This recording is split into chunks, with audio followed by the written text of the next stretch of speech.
So, welcome to another game of Dark Heresy. You're on Partigrim. It is a moon orbiting Juno, owned by the prefect, but managed by the Dominion dynasties, each with their own resident army of old broods. There are thousands of servants attending to the needs of the inhabitants, maintaining this vital flow of resources to and fro from Juno. Expeditions and retreats held by the nobles are open to visitors who can afford it, to maintain the impression of a living planet, though much of it is artificial. You will see terraforming going on, vehicles, explorator fleets. Occasionally, runaway servants and rival dynasties try to establish a new home in the wilderness, only to meet their fate in the mouth of an ancient beast. You're in the port of Itergama. It is a bright, white lit station in the middle of the wilderness, in a swampy landscape in the midst of hills and wetlands. Hundreds of floodlights illuminate the entire area. There are perimeter walls and guards shooting down any threat that approaches.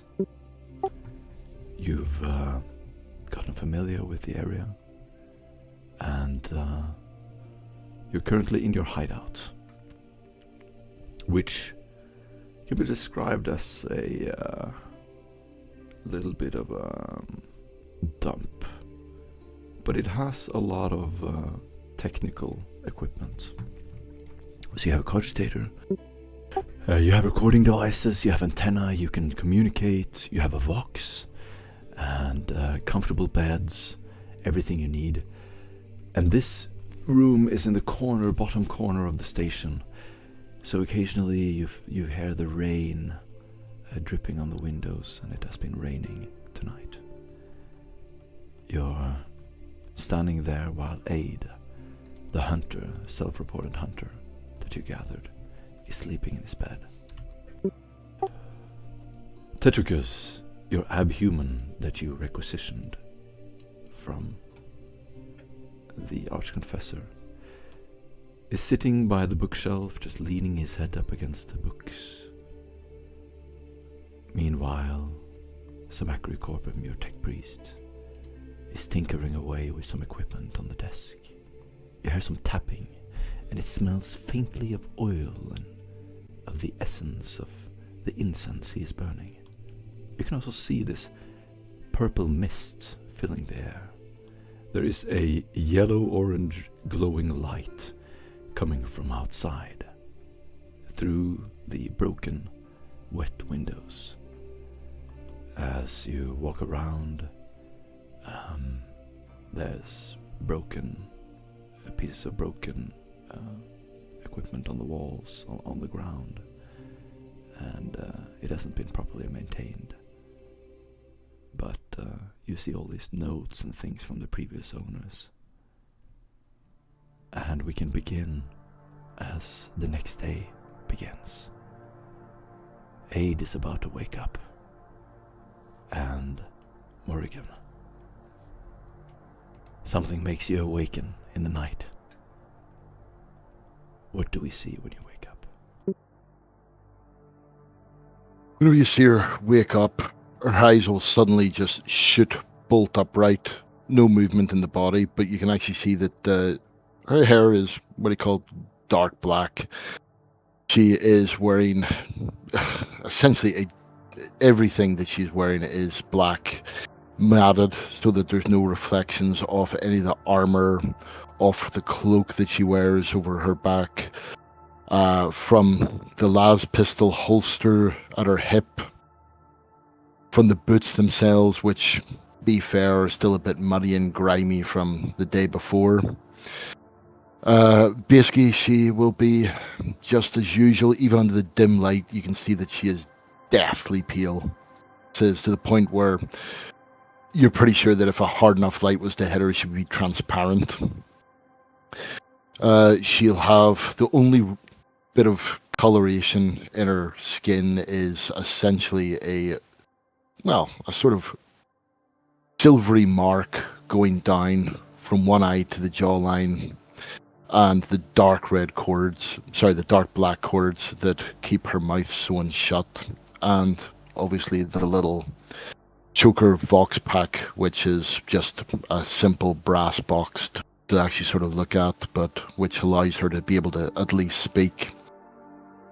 Beside the bed is a force lance, which she now actually grabs as she jumps out of bed and basically just stops silently still, listening and just extending what he called her mind to the surrounding area. Beautiful. Phileas. Phileas wakes up. He's like in sort of his underclothes, really. So he's got on a sort of black, almost a black Space Marine black carapace, but it's one that you can take off, and he doesn't have plugs attached to his body, so it's just in the carapace itself. So he wakes up with that. He looks around, pauses for a moment, thinks, what's going on today? That. So he immediately starts to load on with his armor. That takes a little while because he's on his own, so it's a lot more difficult. But having plugs makes it a little bit easier. So he'll spend his time loading up his armor.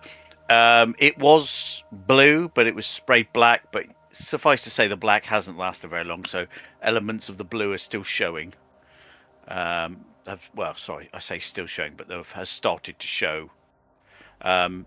The white Ultramar signal, he cleared because he was a scion of a house, a rogue trader house.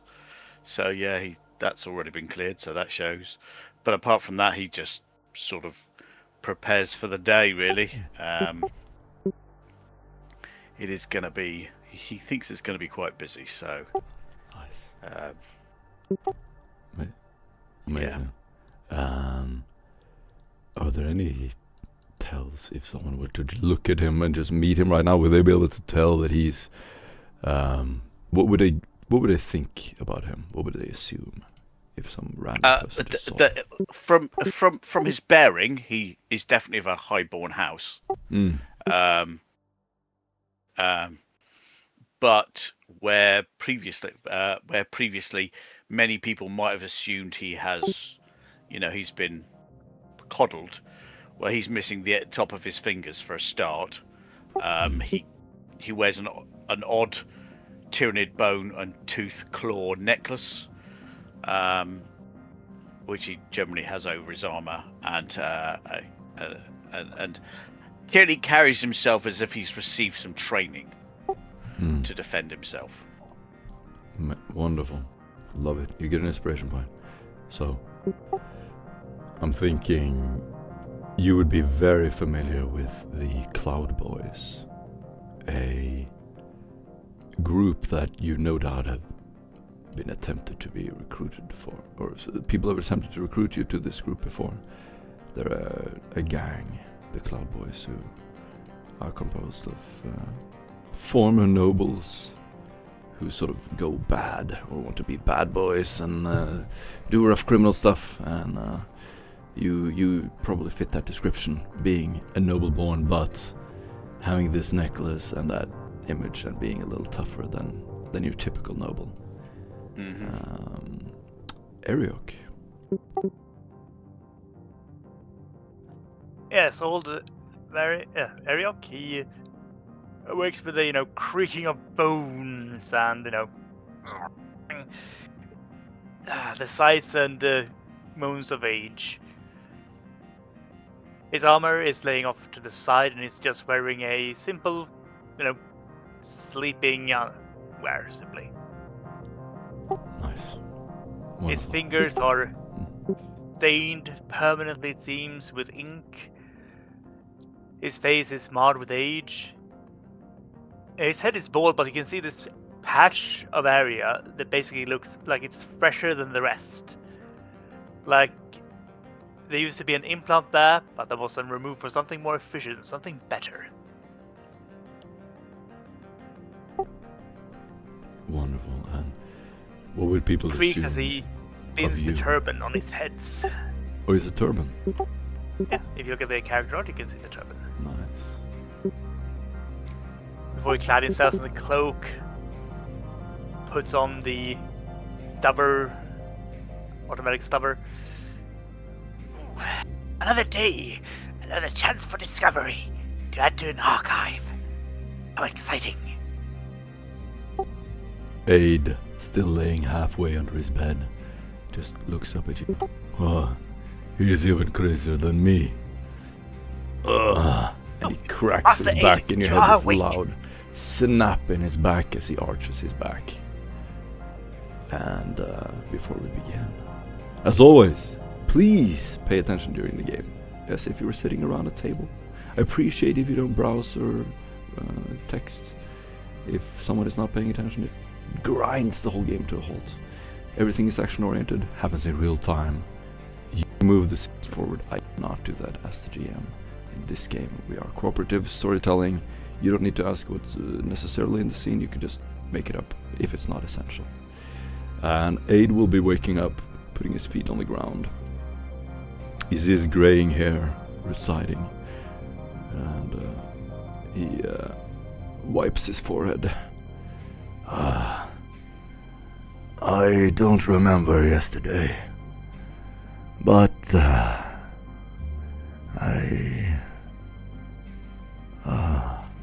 he starts like slapping his own chin. Well, as a sort of summary, you were basically incarcerated, and then you were saved by our young master Phileas of the Rogue Trader House American. You have promised to aid him in his hunt for the mysterious beast. Ah, yes. I like you. Feeling is very mutual, Master Aid. I'm sure we will work great together. He gets up and starts getting dressed. Morgan Before you will get dressed, would you like deact- a cup of recap? Going to get to myself.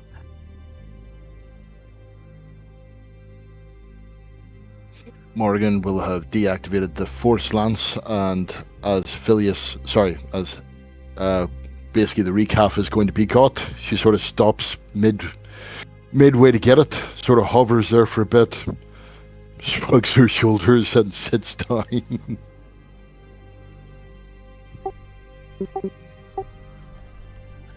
And then we can begin. Take it away. The bunk beds sort of crackle one by one. There's a metal panel wall. And the room is smelling of this recycled air. You can smell the oil and the cheap tea. You can hear this thunking of cargo haulers outside. As you see the outside coming alive, with cranes and huge belted vehicles rolling by the windows.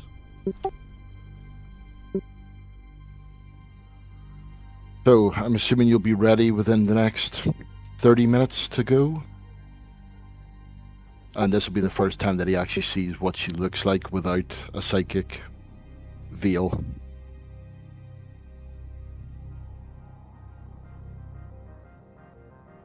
And that was directed at Eddie.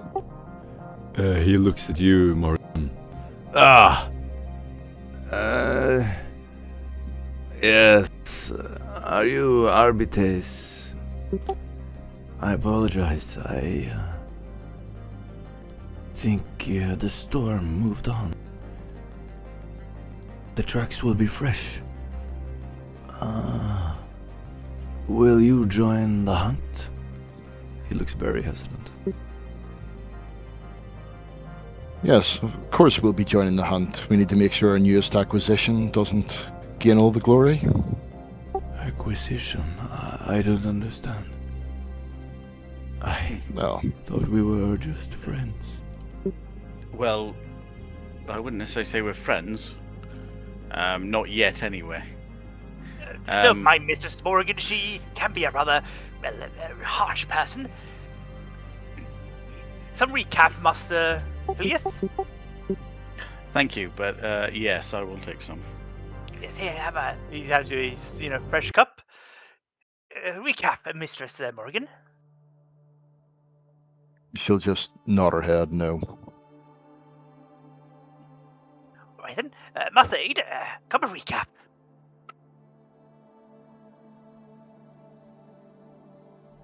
He takes a cup.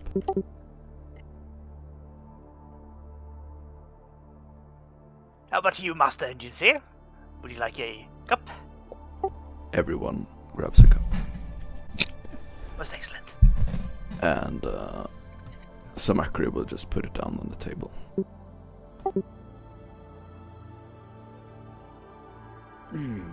So, how long will this hunt take? Aid looks up at you confused. I thought you organize. And you were very much telling everyone last night that you had one organized for this morning. What? Not only I sincerely No. hope so, because if not, the Arbitraries may be getting another customer. you were supposedly leading us on a hunt. You remember wrong. I would never say that. Oh, I think you take me. I will show you. You'll show us what? He stumbles across the floor. Where is my gun? Where is my... they took it. Oh no. They took it from me. He looks Who? confused and looks around the room. They took my gun. Who took your gun? He Well, it would be logical points to in the assume it was direction the... of the guards. The station.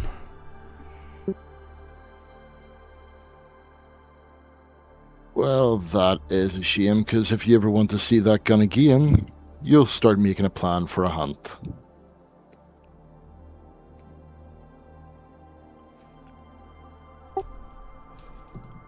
Do a intimidate or command test at -10.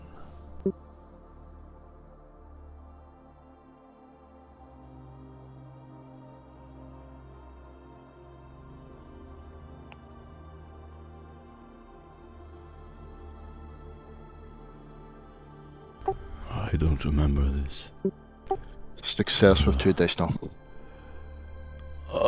Why does my head hurt more when you speak to me? Oh, God, Emperor. It hurts. Who are you? It must just be my stunning good looks. He looks up. Yes, I will take you.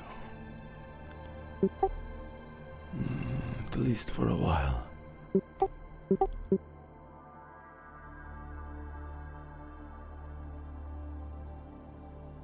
Excellent. And she'll take out her las pistol, basically, and hand it over to him and say, "There, a new gun. Wasn't so hard. Let's go." I can't kill anything with this. Oh, I'm sure you you can if you try hard enough. And not only that, you won't be killing anything. You were never promised to be killing anything. You were supposed to be directing us to kill. Remember? Oh, Obviously you don't remember. So oh that's fine. no. I misunderstand. I'm sorry. Yes, I can do this. Please, I apologize. I do not mean any insult to you. He looks up at especially Tetricus. I was only confused. I don't remember everything. But of course, I will help you. I'm sorry. Well, rest He assured, avoids your if you ever gaze as need, you look at him, Morgan. He looks away. well, rest assured, if you ever get confused again, I'm sure Tetricus would be more than happy to help out. Yes. I am sorry. I remember now. I remember everything. He picks up his bag and will begin getting dressed.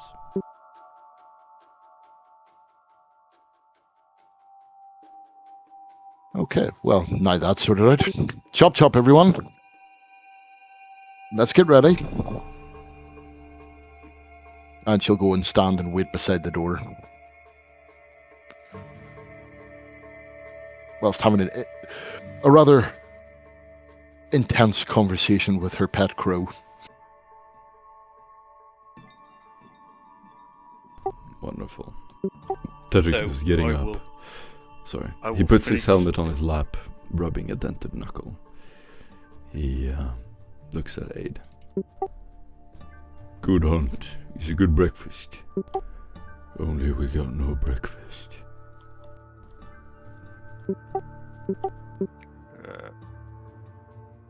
Phileas claps him on the shoulder, reaches up significantly to do so, and says, "Don't worry, I'm sure there'll be something to eat in as we do some hunting.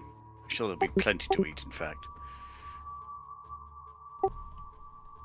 So Macri will walk in your yes. direction with his red glowing eyes peeking out from his robe. He looks at you. The probability that Aid's navigational error will occur is 80%. Will we be led by this buffoon? Well, he's the hunter, so yes. But there are methods to supplement our chances. Master Aid, could you indicate on this map over here where we are going to do the hunting? Because this cabinet is filled with extra documents that could be an aid to us in this case. Aid points out the map and immediately pulls it out. Ah! You're lucky.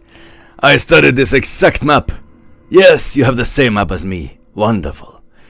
Ah, yes, I remember this area. And this. I went on many hunts here and... Let me see if I can locate any surveys of those areas. I Yes, remember good. someone got killed here. Your services will not help. This area, this is where everyone dies. No one has survived. If you want the worst, you go here. If you want to play with small animals, take any path. He points around Not the map. particularly, but so Phileas cuts to the point and says, "Okay, so we're going to the deadly location just because we need to impress. Well, I'm armored now. I think everybody has what they need. Shall we go?" Give me just a moment. I believe I might be able to find some of the surveys for this area over here that was made. Go. Ariok, runs over to the, as I was pulling on journals he went through yesterday to see if he can find surveys of that area. Service of that area? Surveys, Surveys. Oh. You have a detailed map, including all the reports you could gather. Yeah. You already did that. Yeah. Good. So you have a pretty detailed map. Okay. In that case, lead on. Excellent. So you'll be leaving the station, and you have procured a simple belted vehicle. As you exit the station, will you be driving or walking? How far is the location? How far is the location for us to start the hunt? So, you can see on this map.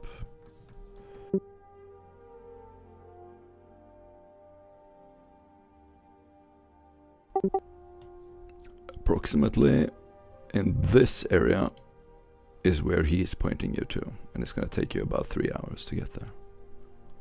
In a ground car. All the time is in the ground vehicle. Okay, well, we'll use the ground vehicle then. Excellent. As you drive out of the station, you look behind you, and you will see a beautiful, beautiful view of the lights of Port Itagama. The bright green trees and bushes among the mist in the surrounding area become more and more plentiful. You will see ships taking off in the distance. Occasionally you will see a old brood detachment rolling out of the jungle, their belted vehicles crushing the fauna as bushes give way as they roll down the hills.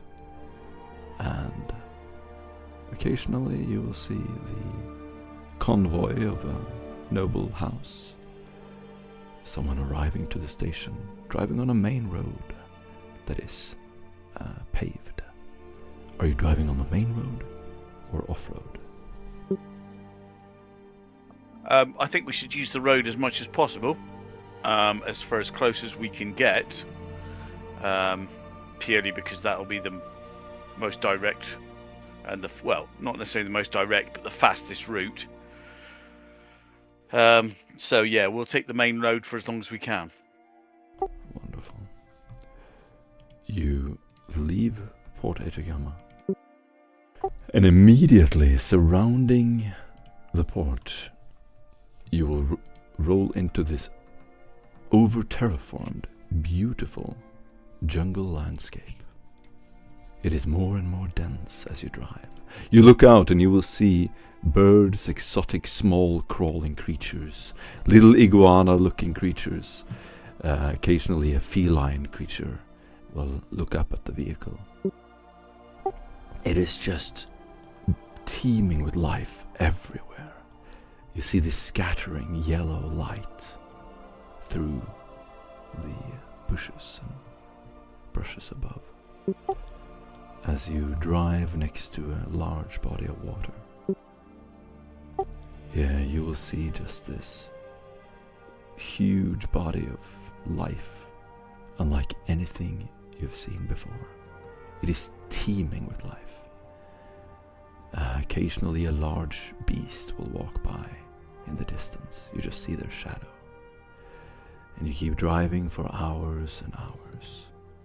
Finally, I want one of you to do a navigation test. As you try to pinpoint the area on the map.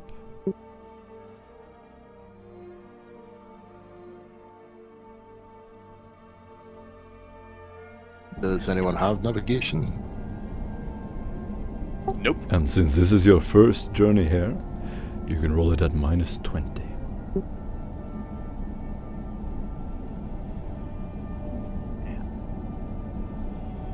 I do have some XP, so I can always invest in that a bit. Though I'm gonna have to skip taking. No. No reason to do that. No. Failure with 5 additional.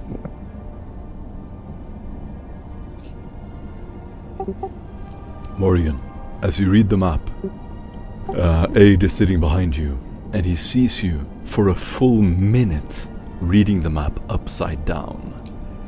He looks at you worried, tries to grab it, a little bit scared of you. He leans forward in the belted vehicle. It has 4 rows of seats. The seats are red with this warm velvet surface. The windows are dirty.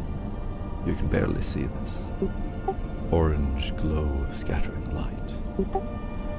He leans next to you.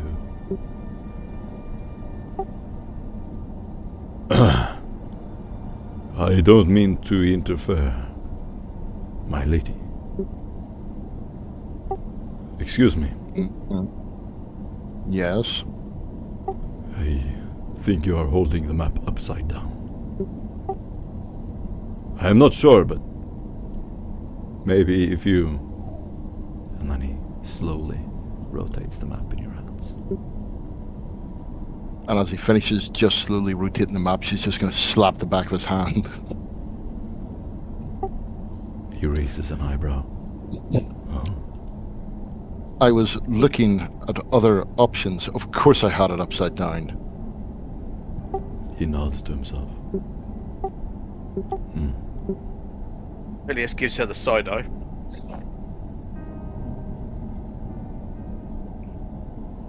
Right, Phileas, here. You can take over.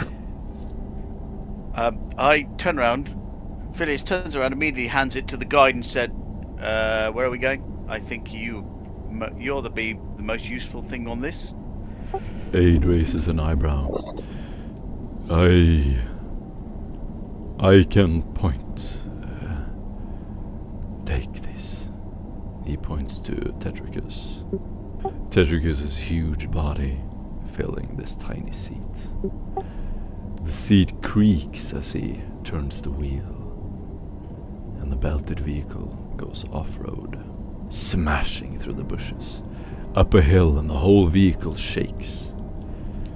Anyone can roll a random event die. And as the vehicle's sitting there shaking, what he called, Morgan's just gonna... You can hear her say over the top of the noise, well, I was going to turn off a couple of meters down the road, but, I mean, if we're just going to go straight through the undergrowth, then, well, what's really the point?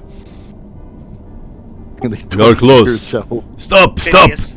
No, it's a cliff, stop! Suddenly Phileas you gives hear her this the side eye. sound as the vehicle screeches to a halt. The cliff in front of you goes down about 45 degrees angle. Aid looks over the window, leaning over the front of the vehicle. I told you! This is dangerous! We must walk the rest of the way. Open the door. He opens the door, and immediately you hear this clicking and crackling of insects and crawlers. You look on the ground, and there are insects like jumping around. One flying insect goes flying into the vehicle, hits the window, and then hits off it, landing on your lap, Eriok.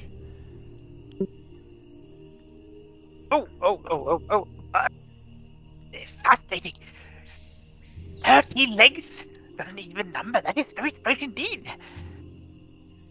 He, reaches down as to examine it more, and I assume he sort of just, leaps away from him. Okay, well, perhaps we should get out. Phileas, seeing that, gets out of his seat, grabs his equipment, and pops outside. In the process, he swathes himself in his camo cloak and looses his hell gun and sort of pans it around. And as Morgan gets out, she's basically just going to stop.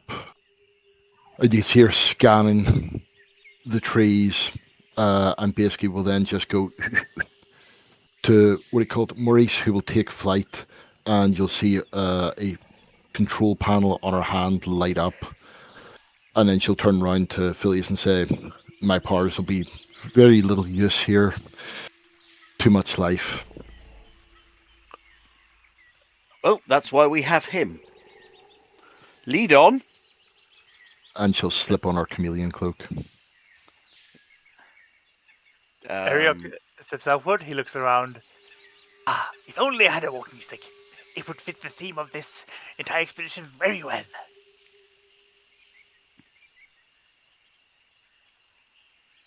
I'm sure you can find one as we walk. Just be careful you don't pick up a snake instead. Would be more worried if it was some sort of poison bark upon the stick itself. I have read books and he goes on a trial about, poisonous bark. And Phileas points at our guide and then points into the wood, into the forest, and says, lead on. We don't have one, eh? Yes. I was helping. J8 lets go of the vine. A thick vine, in fact a curtain of it, starts sliding down as he lets go, Some of it hits your head, Ariok, as you're the last one to step out of the vehicle. Like it's this veiny, thick, wet slap on your shoulder. And the canopy blocks most of the cold daylight. The air smells of this wet bark and mineral dust. You can smell something faintly metallic and wet, almost like old blood or steel, like something was killed a long time ago. There's a swamp right underneath the vehicle, and as you look down you will see small little creatures swimming around in it. Aid turns around. Oh, don't worry, they look dangerous. It's safe. I think. They never hurt me. He straps his thick boots onto his pants and starts wading through the water. It's safe.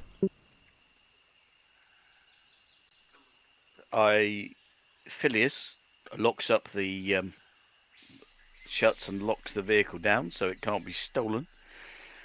And he follows. Stay close. Gun up. It's a beautiful place. But don't get distracted. Keep your eyes down. Eric gathers them out of his robes and holds them up as begins to walk into the water. Watch your step. And everyone can roll either acrobatics or athletics. I think I'll roll acrobatics. Same here. I think I will re-roll that. I used that fate point from last time. Only old man Eriok is on his feet. Hold on. I will use the point I just gained to re-roll that. Oh, success. Morgan. I still failed. Well done.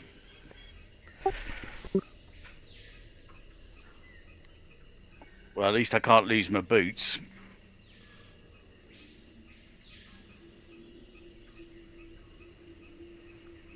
So as Morgan, what he calls, slides down, you'll just hear a big...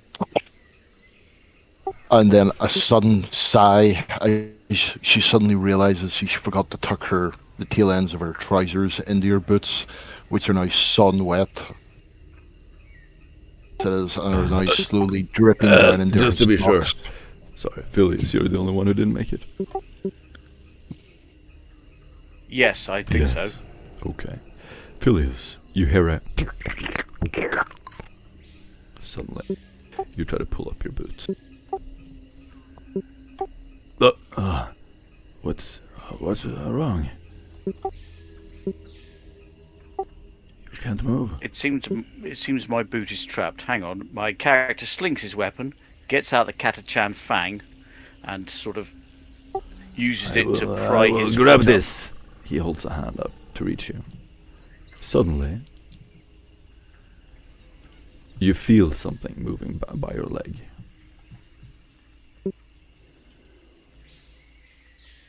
I feel something moving. He gets out his Katachan fang and sort of tries to free himself from the mud. Phileas, a creature seems to have grabbed your leg. You can feel it tightening, and slowly, with like this short pulling motion that happens every 5 seconds, it goes yank, yank, yank. I a little stab bit it more of repeatedly. you. A little bit more of you underwater. I stab it Help him! repeatedly. Help him! Something is wrong. Oh, yeah. Phileas, something Yep. attacks your groin. You can feel something I like repeatedly stab whatever is attacking me with my Katachan fang. something is between your legs and literally attacking your groin. Roll to attack. Petricus, be a dear and see if you can pull him out. I'm on it. Tetricus jumps into the water and begins wading up to you.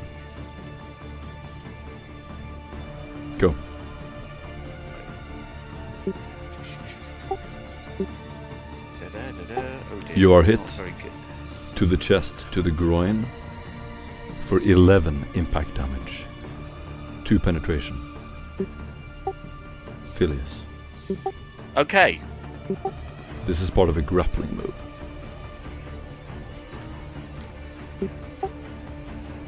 I failed to hit it. You keep stabbing it again and again. Tetricus walks up to you. He has his power fists. He is going to immediately lean down in the water, and he will attempt to punch it, and he succeeds. Dealing a righteous fury, he pummels something in the water, and you feel this tight grasp letting go. Suddenly the water just starts whipping around, white bubbling water just splashing everywhere in your face. You're covered in it, and you are blinded, both you and Tetricus, for 1 round. Ah! It's some kind of thing! Help him!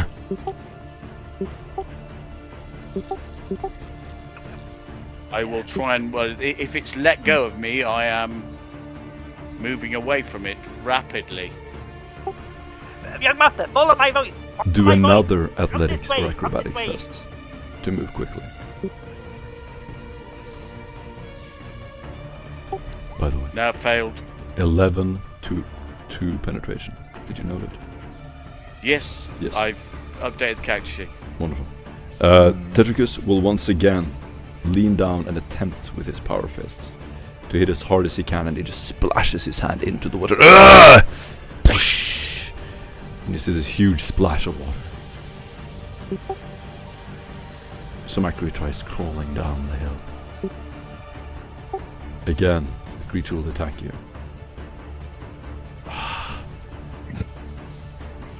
Dealing once again 12 impact, 2 penetration to your chest. Ariok is looking for a vine that he can toss to Philios. Tetricus will grab your hand with one of his arms, and with the other one will keep punching. The creature whips up again, and you hear this splashing sound as you feel something right between your legs, stabbing right up into your groin. Okay. I will try and break free. Yes, you can attempt an athletics or acrobatics. Can Phileas see? Failed. No. No, Phileas and Tetricus are effectively blinded or half blind. You also take a critical effect, Phileas.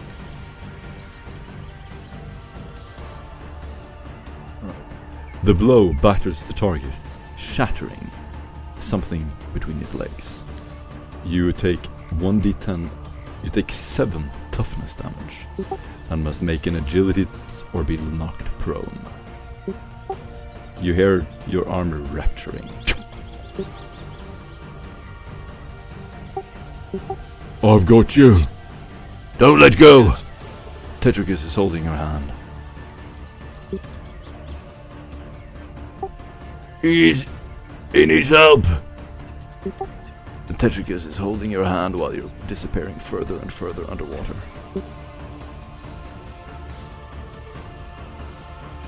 So, sorry, 7 points of extra. 7 points of how much damage? Toughness. 7 points of. And then an agility test. I've done the agility check. Does that ignore my armor? No. In that case, nothing. But you do take 7 toughness damage, so you have 7 less toughness than before. Right.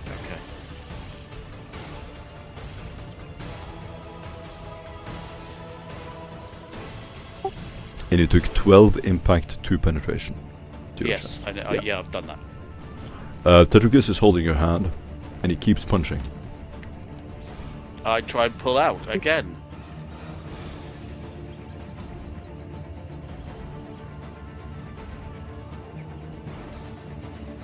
Failed again.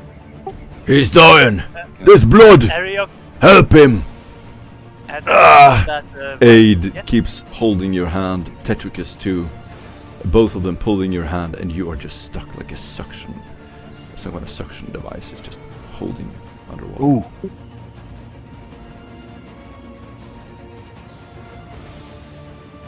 Oh dear.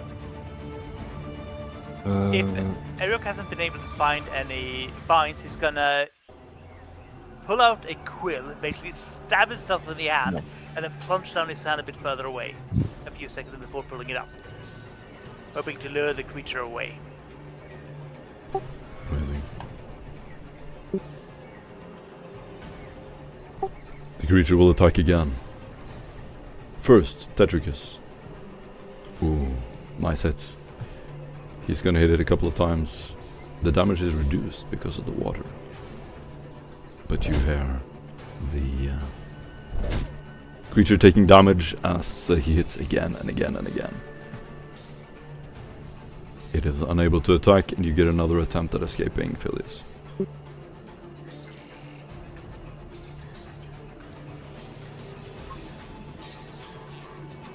There we go. I've escaped.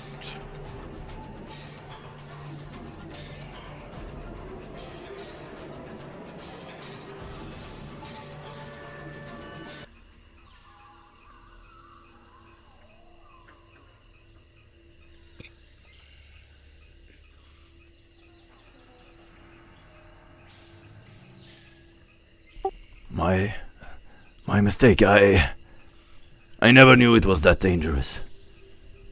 I only walked here once before. In this river. how many other places have you only walked once? I have only been here once. He looks at you.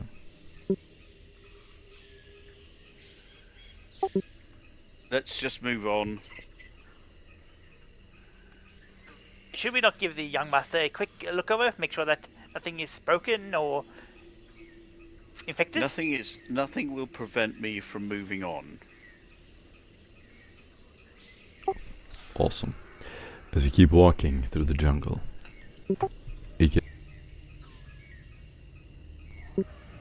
I want all of you to do a survival test. It is exceedingly hot, and all of you are starting to struggle. Is there a penalty if you don't have the skill? Ask any questions in the chat. Sorry. Success with 1. Awesome.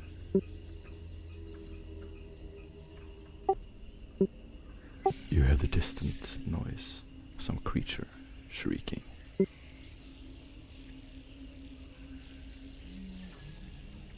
Come on, guys. The guy from the Fertile World's making you look silly with all your fancy tech.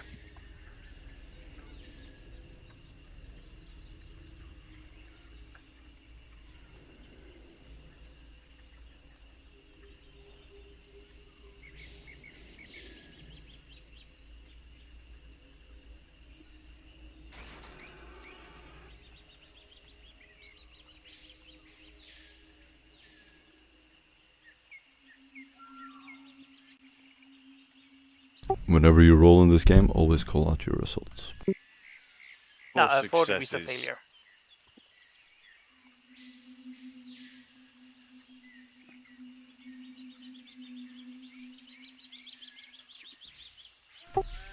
Alright, Ariok. You take 4 fatigue. This is quite the iron. Never be quite so active. Whew. Phileas, you're very lucky. You come across some swamp clam. It contains a lot of protein and fat. It's enough to feed you for a day. Ariok and the others, a little bit less. However, you find a non-toxic body of water to drink. and manage to move on.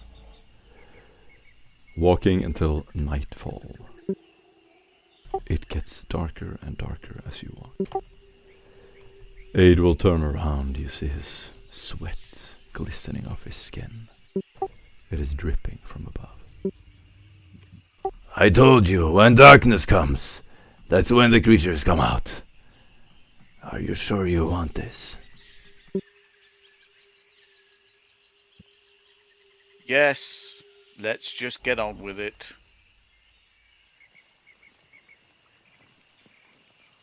Should we find higher ground so we can at least defend ourselves? And get out any water? You keep walking and walking. As you try to climb one of the very steep hills, you quickly find that your athletic abilities are insufficient. You make it as high up as you can, and you're standing in a relatively safe place with just one entry. It gets dark, and you can hear the jungle outside. Aid starts setting up camp. Well, I'm going to make myself comfortable. He sits down on a blanket, looking out at the opening of the cave.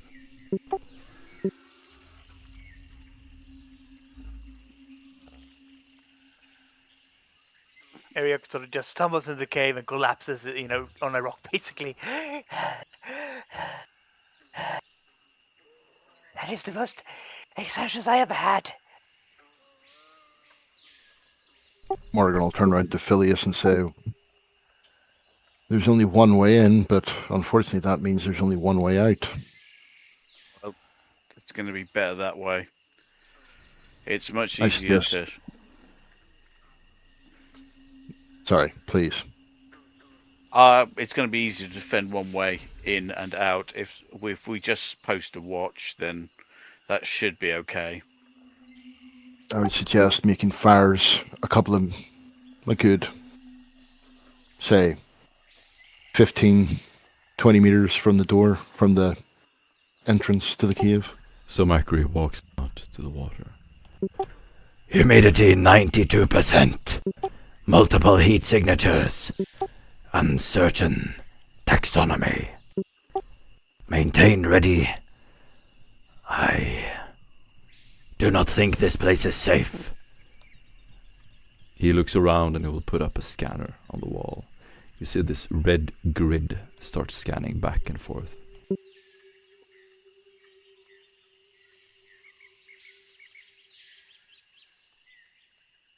He'll also position Maurice in a tree, scanning the local surroundings, and we'll start work on some sort of light source as a fire or something like that, a couple of meters, well, about a good 10 to 15 meters from the mouth of the cave.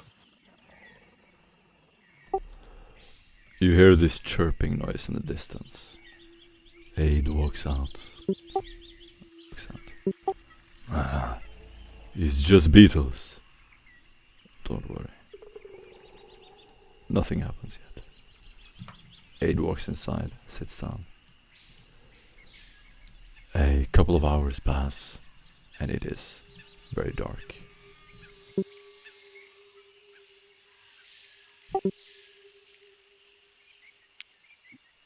If you want to get yourself fixed up, Phileas, I'll keep watch. Okay. Phileas eats something, takes a drink, because it's important to stay hydrated. He, funnily enough, doesn't step out of his armor, because it's the only thing about, most probably one of the few things that's keeping him cool and dry. He will turn to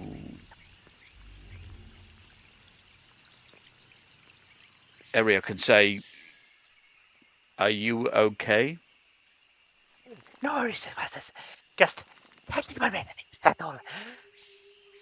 Okay, that's fine. I suggest everyone gets at least some sleep. I will relieve a watch in a few hours. And he sort of sits. He finds a place to sit somewhere dry, to sit down and sleep for a bit. Excellent. You will hear a distant sound in the jungle. It reverberates through the ground. It's like a deep, deep, deep roar. It's quite distant. Sumakri walks into the cave. There is something. Should I tempt it further?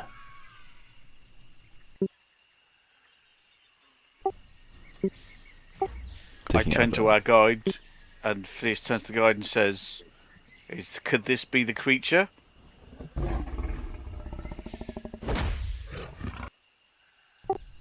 You hear this roar in the distance. Aid looks to you.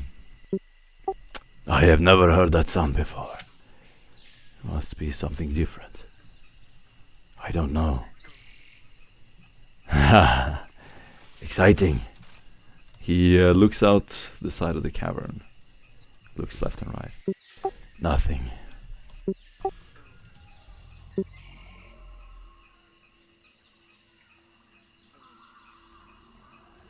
Okay, well, that doesn't help us much. So, well,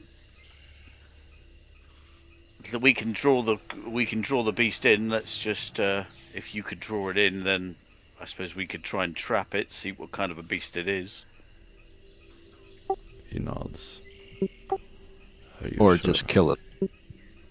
Oh well, yeah. I mean, we could always perhaps use it for bait for a larger beast. We'll just have to see.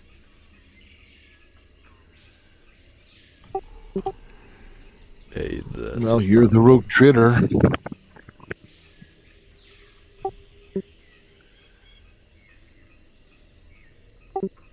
Yeah, go ahead, Sumakri, see if you can draw it in.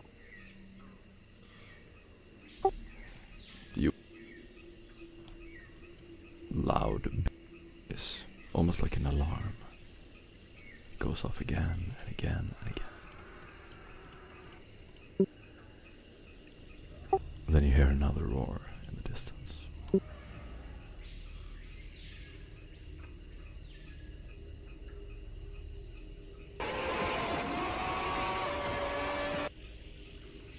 A loud, loud roar.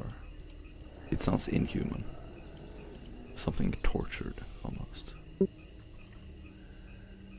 Aid looks to you.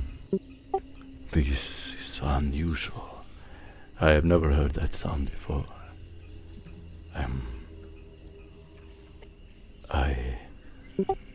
Everyone do a fair one test. I'm jaded, so Don't I? Same here. Does jaded apply? Yes. Ask questions in the text. What does that say about our group?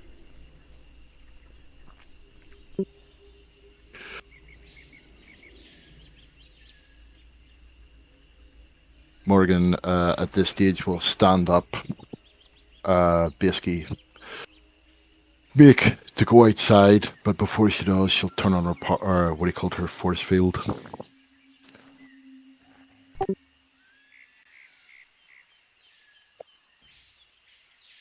She's going to scan the horizon with Maurice to see whether or not there is anything moving that can't be seen with the human eye.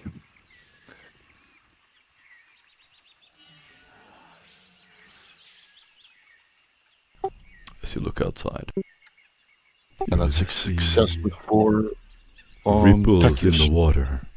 As you look down on the swamp, there are these small ripples slowly coming towards you. Very quietly on the microbead, look to the water.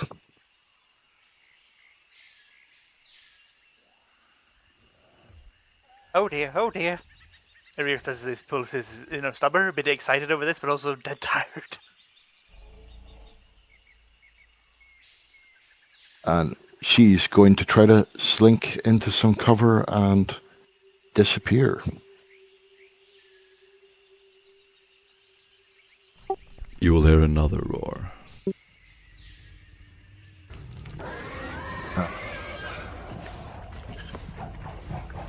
She gets a nat 1 with her stealth check for 6 additional degrees of success. Ooh.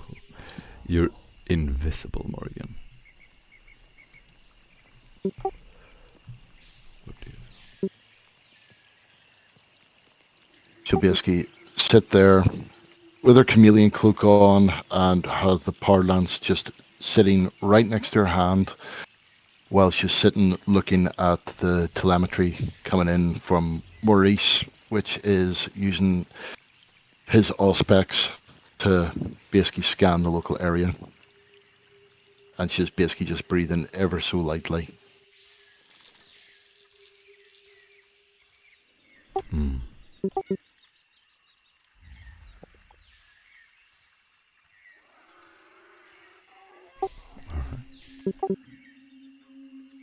You will hear the thumping of footsteps closer and closer.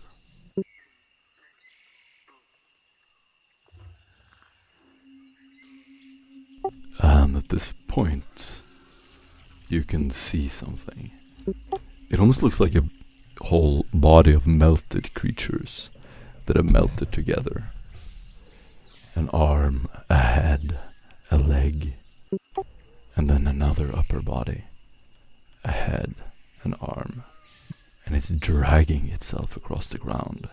It has these spined claws for feet. It looks horrific. Every creature around has crawled away from it at this point, and you will see small bugs under its feet. It's sucking them up with this suction cup underneath it. There is a small sort of bag of dripping blood under its belly. You hear this suction noise. And you'll just hear a soft over the microbead, a very soft throne above. Look at that.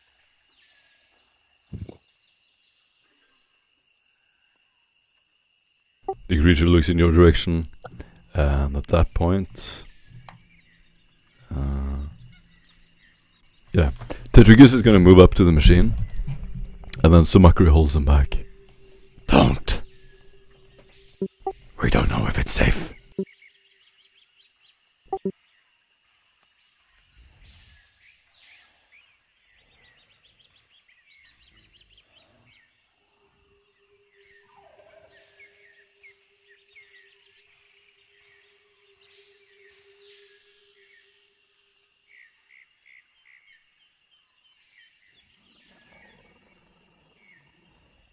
Does anyone want to ask our resident hunter on the best place to hit this thing?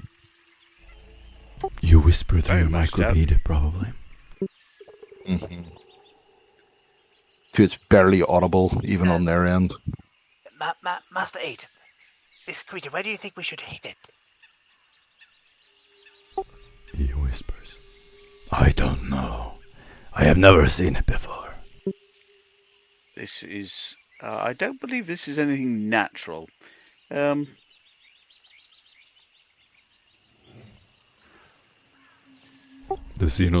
creature is moving in your direction, Morgan.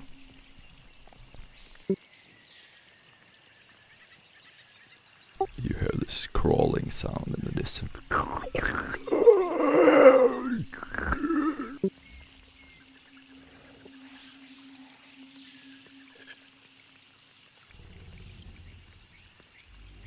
Okay, she's gonna slowly start backing up. Whilst... Yeah, I'm just gonna slowly start backing up, being incredibly careful. not to actually cause any rustling or anything like that. In the rather hopes that my Roll20 will start working. Sorry, go ahead, guys.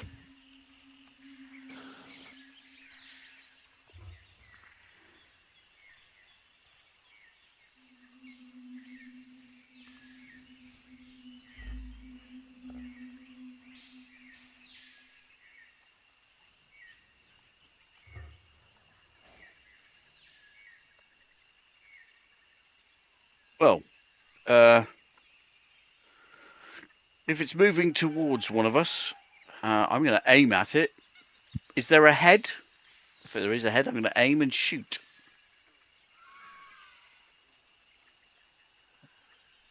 Ariok, drives forward a bit and tries to ID exactly what it could be.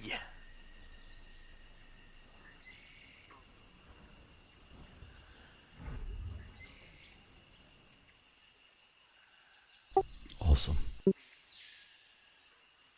As you move out of your hiding place, you see a creature with 6 legs. It is gigantic, especially very tall. It has these shells, these scales, and is crawling towards you. It is unlike anything you've ever seen or read. It does not look natural.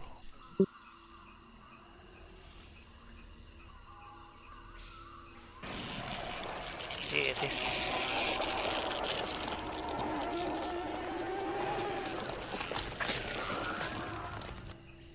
Ariok Okay. quickly ducked back into the cave. I do not think that is a natural creation at all. I think we've already ascertained that.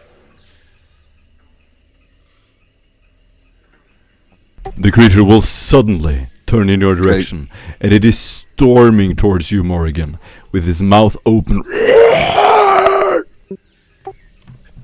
And with that, Morgan fires up.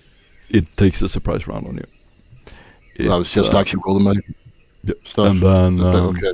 everybody, please come to this map and let me know when you see it.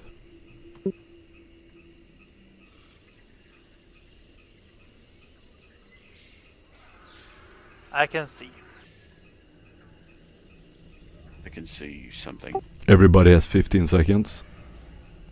On your turn, prepare it before your turn comes up. Roll initiative.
I think that's everyone. Is getting a surprise round on me, or I rolled for you, Phileas.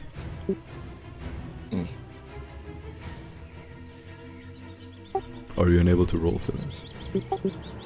No, I'm not unable to roll. I just can't select my character, so it won't let me roll.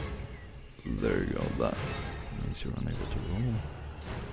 And there you go. Boom. Well, right, let me just...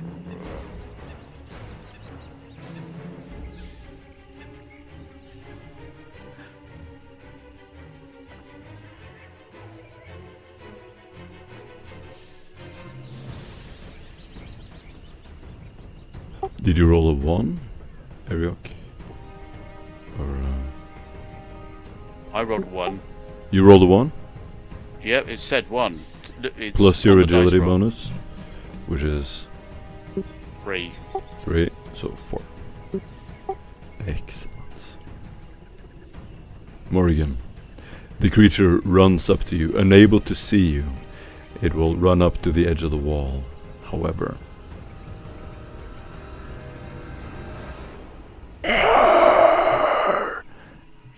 As soon as it bumps into you, it just instinctively whips out a single whip. Not everything, but you can dodge. Okay, dodging. Failure with 1. I will re-roll that actually.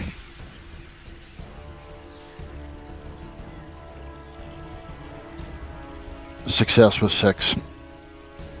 And a out 1.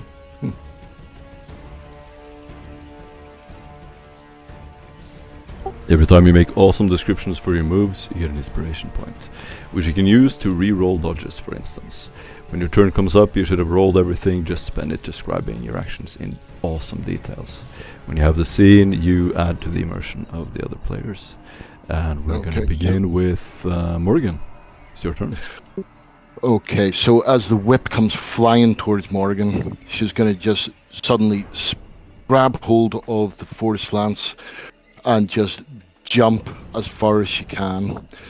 As she actually sort of just feels it sliding just past her knees and her chest, she hits the ground, rolls onto her side, back up onto her feet, and at the same time turns round and unleashes a bolt of pure plasma at this creature, striking it in the chest. The beam, what it called, basically hits it and does 25 damage, pen 10. Oh, sorry, I can dodge first. Awesome.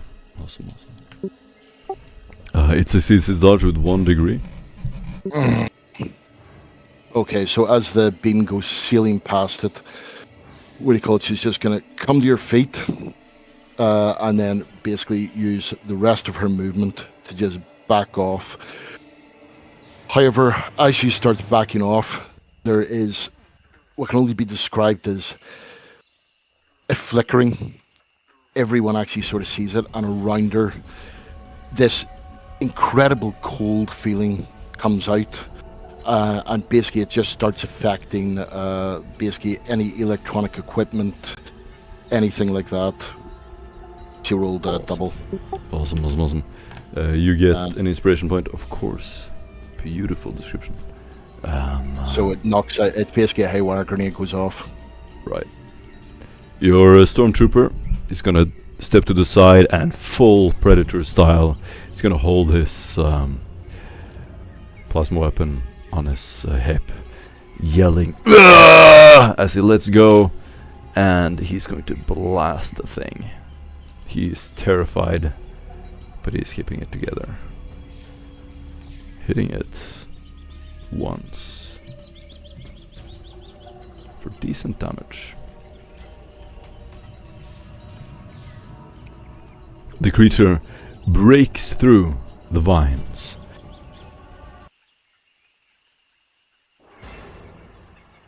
Straight towards you, Eriok.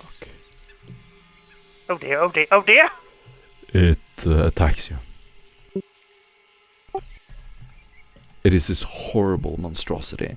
Multiple heads, multiple arms, these long, spider-like legs, smashing through the trees, breaking the branches. It is immediately upon you. It takes just a split second. Eric attempts to dodge out of the way of this attack.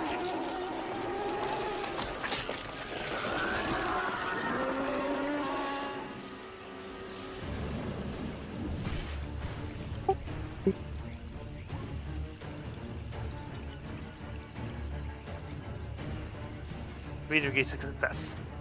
Ooh, amazing. It just has 1 hit. So you roll out of the way.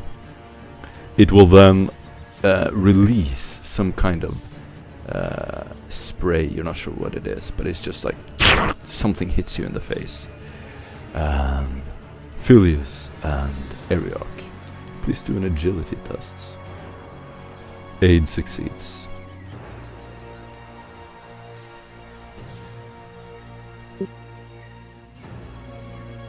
Failed 4 levels of failure. Okay. I'll spend a inspiration point to reroll this.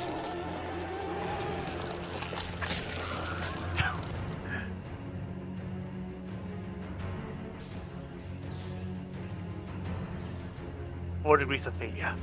4 degrees of failure. Yeah. Both of you, please roll a toughness test at -20.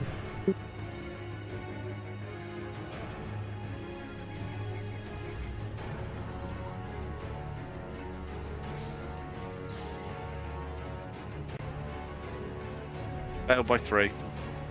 Failed by 1. Both of you fail? Yes. Yes.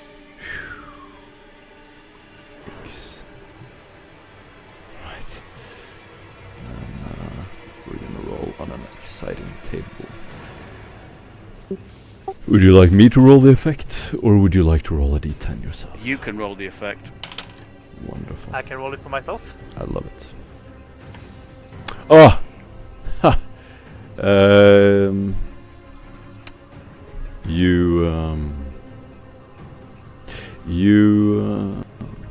Phileas. Bugs, bugs, bugs, bugs, bugs. The character drops to the floor, flailing and screaming as he tries to claw off an imaginary insect devouring his skin and flesh. The character is stunned and prone.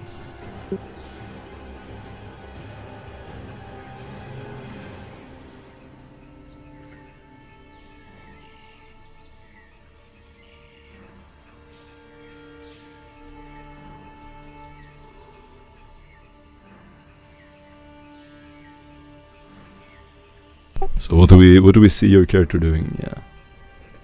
Well, nothing at the moment, because I don't think he would do, because he's wearing powered armor and that filters out gas. That's an important detail. Alright. So, as far as I'm aware, nothing. He just aims. Excellent, yes. Nothing below power armor would stop this, but power armor definitely does. So, Ariok, you rolled a 2? Yes, I did. The character believes his hands have turned into slimy tentacles. Or perhaps the flesh has begun to strip off the bone in bloody lumps. The character drops everything he's holding, and spends the duration staring at his hands and screaming. The character is stunned. The stubber falls out of his hands. No! Not like this! Amazing, you get an inspiration point. And the Xeno Sorificus looks around. You hear this awful crunching noise. And it smells absolutely putrid. The creature will take one of his legs and try to stab Tetricus. Tetricus fails to jump out of the way and is hit.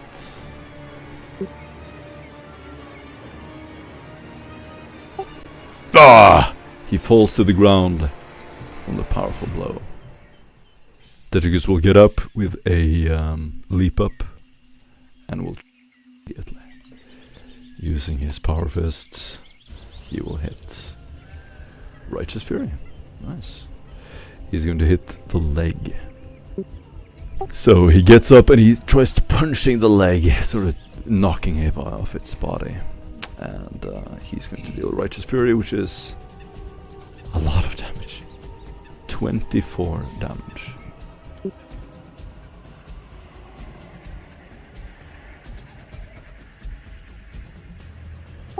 Beautiful hit. Crushing the leg of this creature. You see it just roaring and turning around in pain.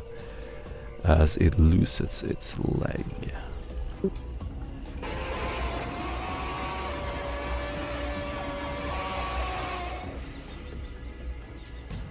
So Macri will run to the back of the cave. Aid looks at all of you. We are not fighting this thing, are we? Runs to the edge of the cave, and he's going to try to shoot, completely missing the creature. Ah! Ah!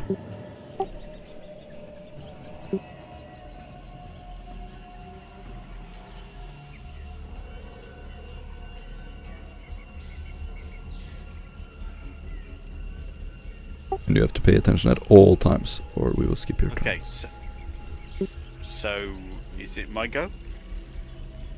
Mm-hmm.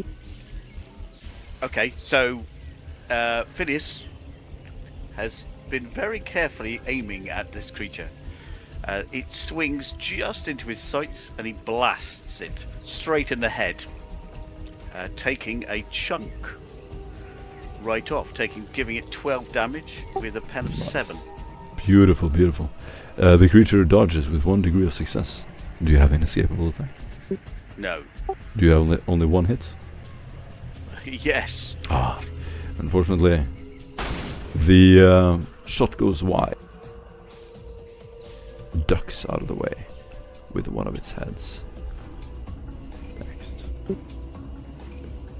Morgan will come running to right there, and as she's actually running, you'll actually see the plants around her slowly starting to get singed as she actually passes them.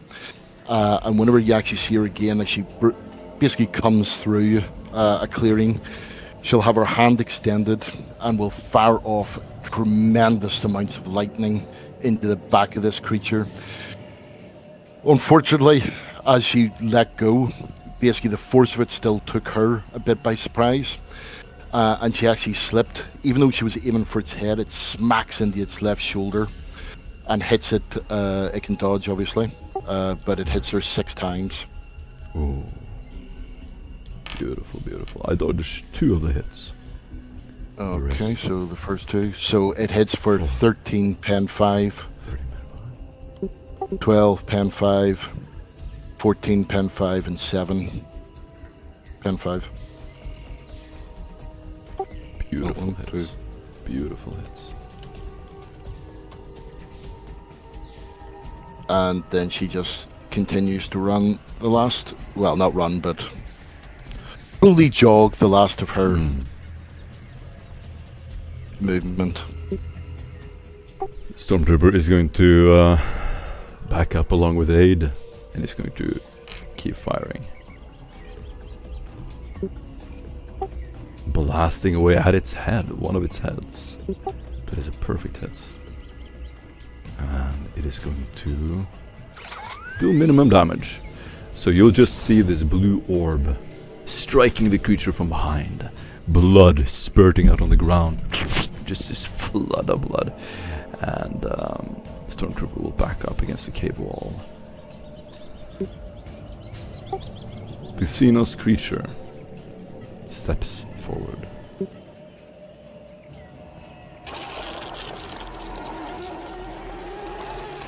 It will walk in the midst of all of you.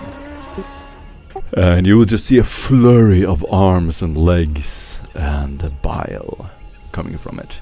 It's almost like it's exploding. Just as limbs, flesh, spurting out this bile, just dripping out of it. Small arms and legs and tentacles flowing out in all directions, like it's releasing all of its energy upon you.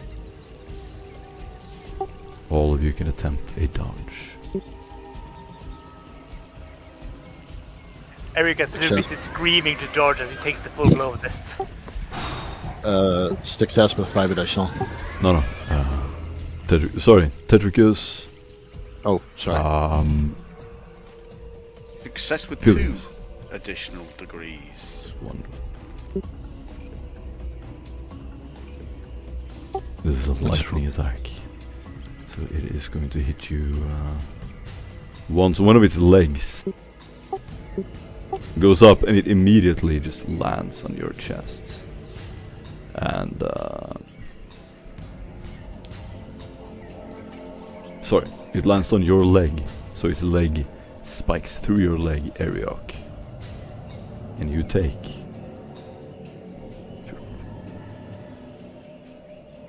22 rending damage.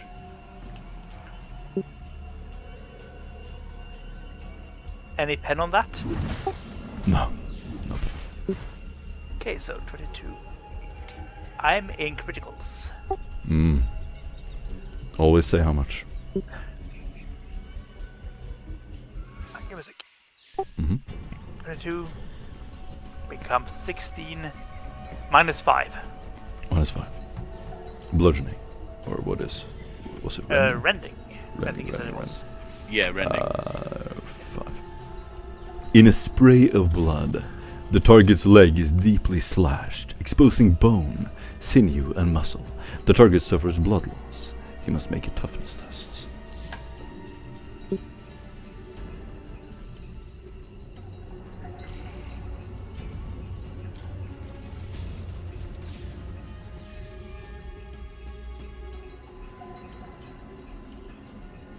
I failed. You take 1 permanent agility damage. It has been applied. Remove your agility. Reduce it by 1. It's done. Reduce. And then the creature will hit you. Do you have step aside? I can't. Can't reduce reaction because I'm stuck. Filius, do you have step aside? No, I don't have step aside. You don't have step aside. It's going to hit you in the right leg. Right leg. Okay. The creature slashes you for a total of 18 rending damage. Right leg.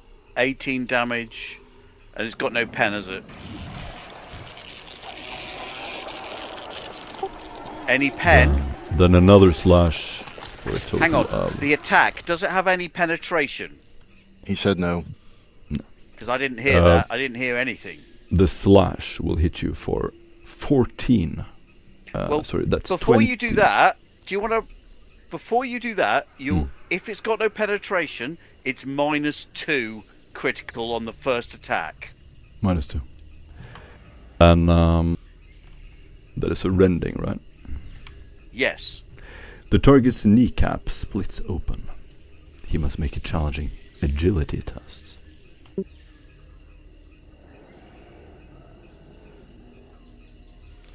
Challenging's -20. Challenging is flat.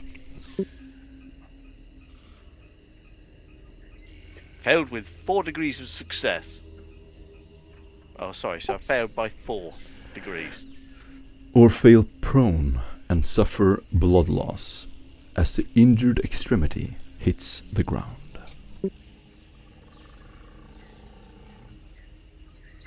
Blood loss is something I will track. Don't worry about that. The creature slashes at Tetricus once and twice. Tetricus is wounded. Next. Is Ariok unstunned by this point?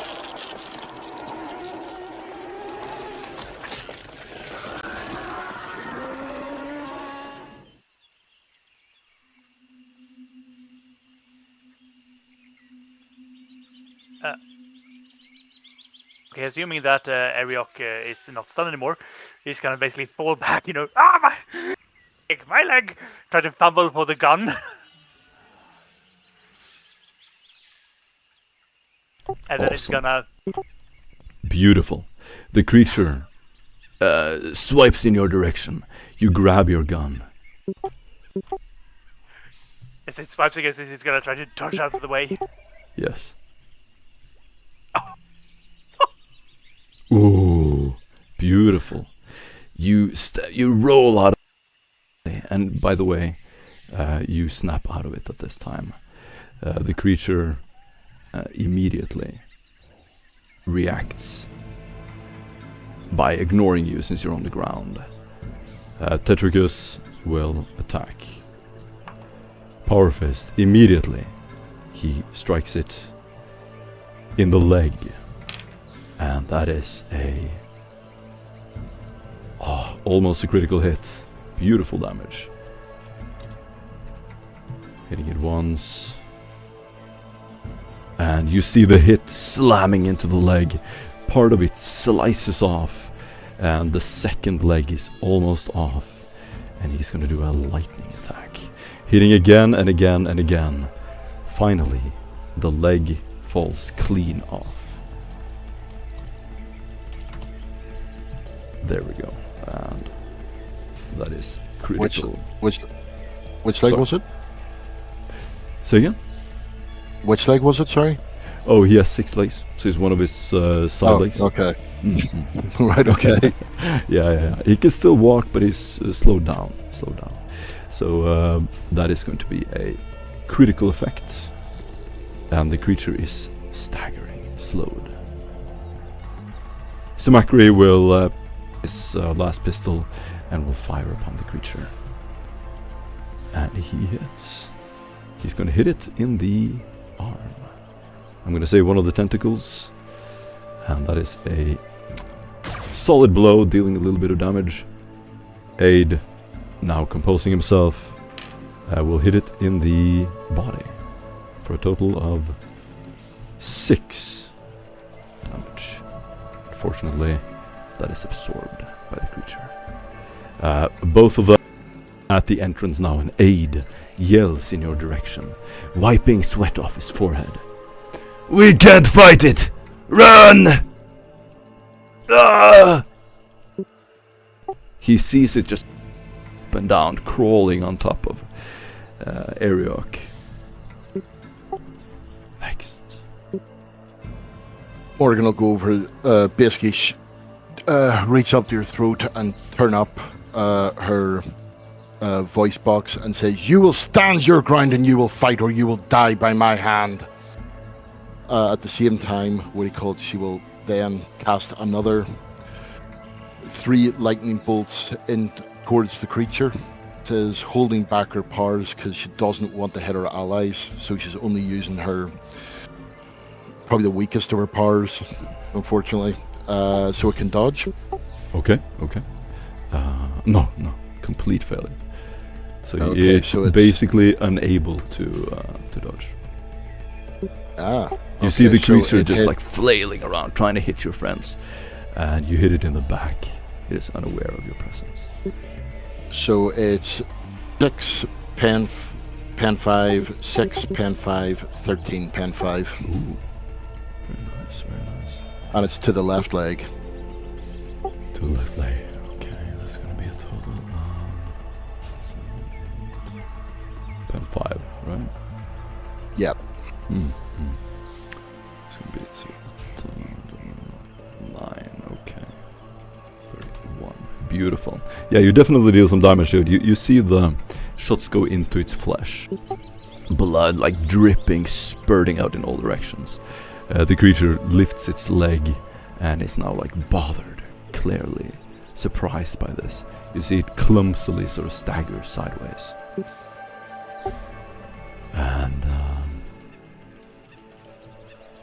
Stormtrooper will hit it again. That is a solid blow to the body of the creature. And it is going to deal almost maximum damage. It is now bloodied.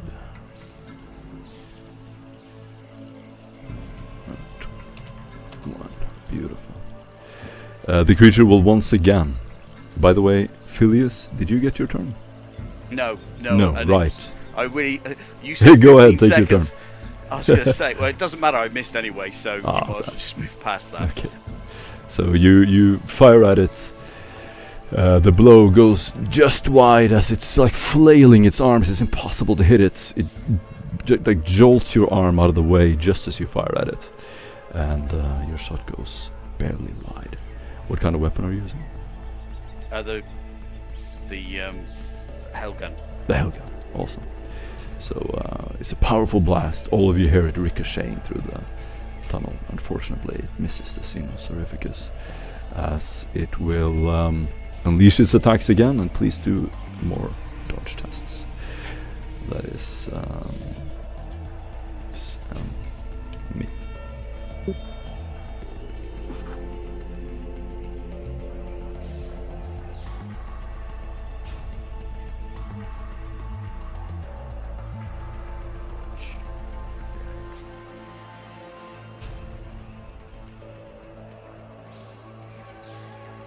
Failed with 1 degree of failure. Success by 4. Okay.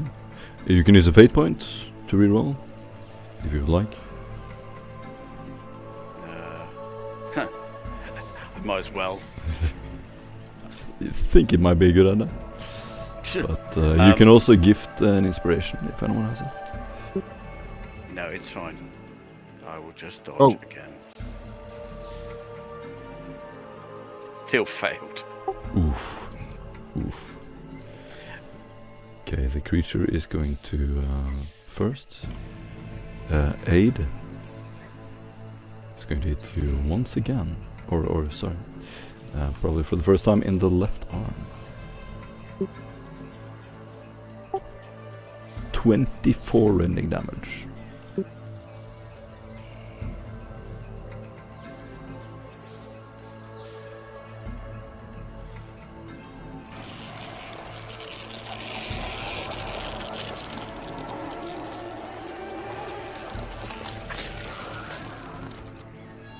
Right, and it's Ericsson. He's gonna try to move out of melee range, and then open fire with his stubber.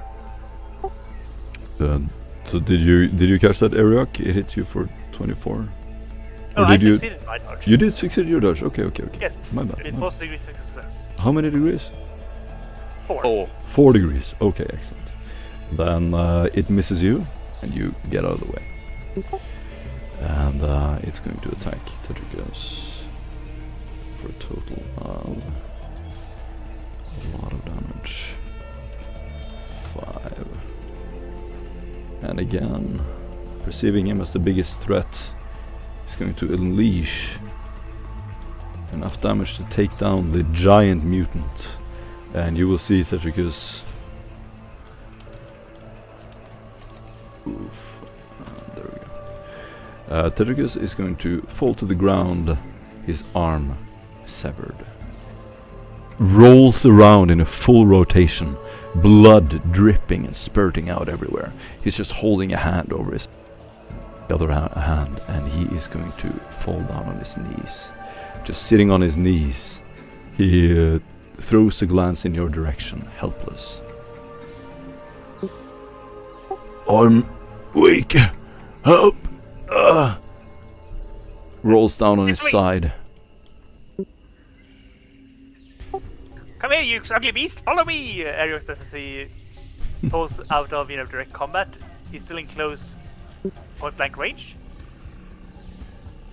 And then he's gonna open fire with the stubber. Awesome. Creature fails his dodge. Just give aim. Oh wait. It is point blank though, and we're doing a semi-auto. Nice. Barely a hit. Fails his dodge. And that's a hit to the body. So you hit dead center. Dead center, 12 damage, no penetration. Nice. It deals damage. You see the bullet penetrating it. Blood flows out of it. And you're certain that you did damage. Awesome. That's me, I think. Me? Go ahead. No, it's not. It's Sumakri. Yeah. So Sumakri is going to release another one of his last rounds, and this is a clean hit to the head of the creature. Hitting him with a critical hit, and the critical effect is, yeah, the creature is slightly dazed, and Aid will continue firing as he walks out of the cave. Unfortunately, he misses the creature. You will see last rounds hitting the cave wall. These bright red flashes over your head. Next. Hang on, I'm just checking. Right, okay. Right, so he aims and using vivisection, he uses his knowledge of the creature. He blazes away with his on semi-auto. Nice. So, sorry. Beautiful. The creature dodges with 1 degree of success. No. It's used its dodges. My bad. It's used up its dodges. Actually, sorry, I've used the wrong thing. Bear with me. I should be using, because I'm using vivisection, I should be using Xenos. Yeah. So, here we go. Yeah. You can do a lot better than that with your attack, I think. Yes. 65. What can I roll at 65? Hang on. Sorry. No, it's all good. It's all good. This is the first time you use it. It's absolutely fine. So, here we go. Instead of my ballista skill, I use vivisection. 7 degrees success. Nice. So I think that's all 3 shots.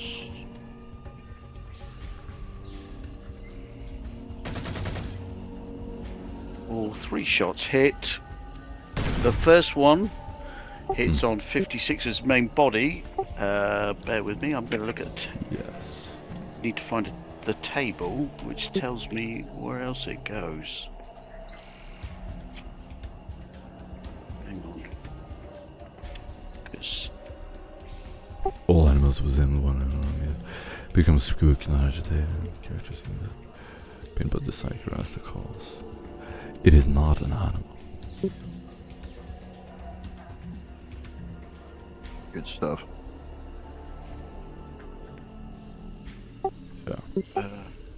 Yeah. Anyone, by the way, feel free to roll Xenos, a Forbidden Lore Xenos test.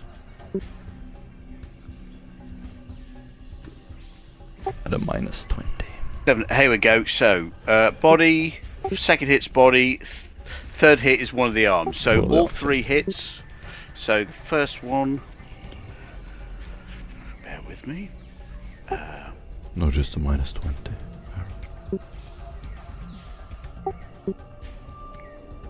Oh, it was -20. 29. Oh, right, whoops.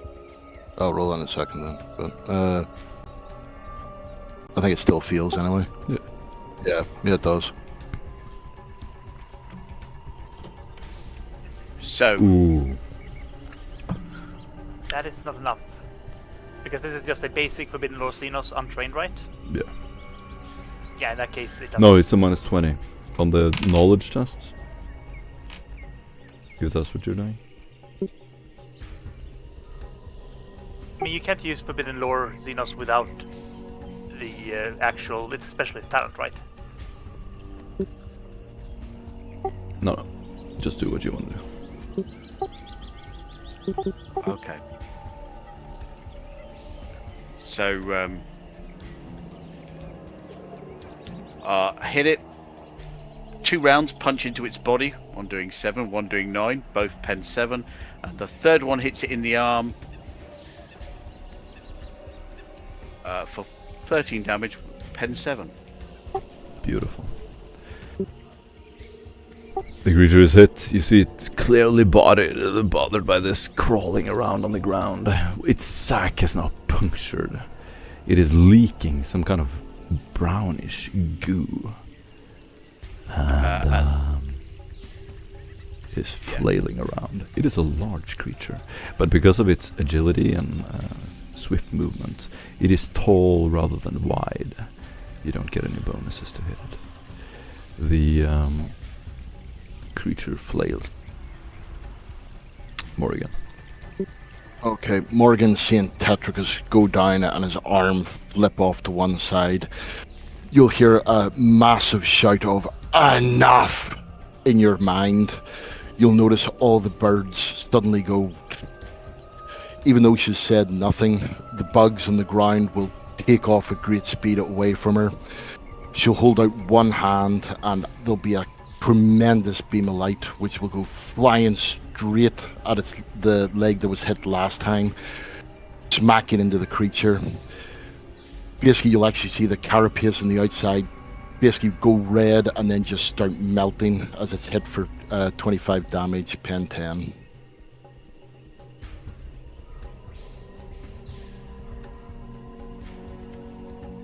Beautiful.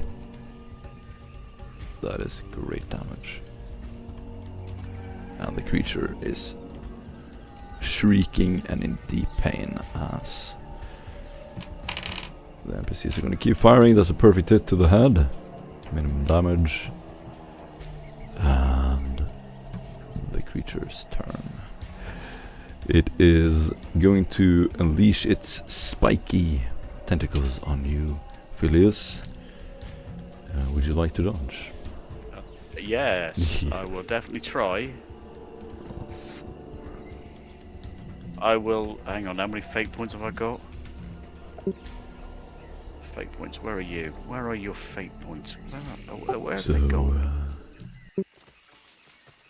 I will use another fate point to try and keep myself alive and try again.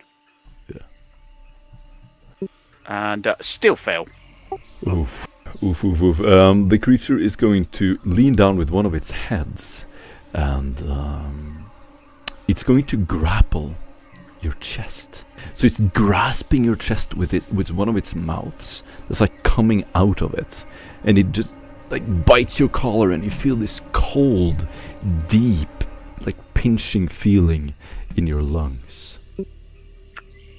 Then it will target your arm, holding your arm in place with one of its tentacles, and it will stab it. Left arm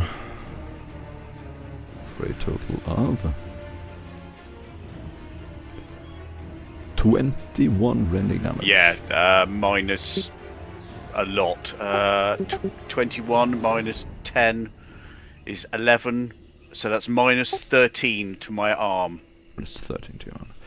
The attack slices clean through the arm and into the torso, drenching the ground in blood and gore. The target is killed instantly, leaving the ruined corpse on the ground. The arm falls on the ground and its fingers spasm uncontrollably, pulling the trigger of any held weapon. Left arm? Any weapon? No, because my character's right-handed. Awesome. If the target was carrying a okay. The arm falls on the ground and it starts twitching. And anything? Would you like to say anything about your character? Well, I'm going to burn a fate point Right. rather than just expend it, and he won't die. Right. So, the impales you with one of its spikes, and then as it draws it out, you see this line of blood flying up in the air, hitting the cave wall. It immediately turns around, instinctively, from where the pain is coming from.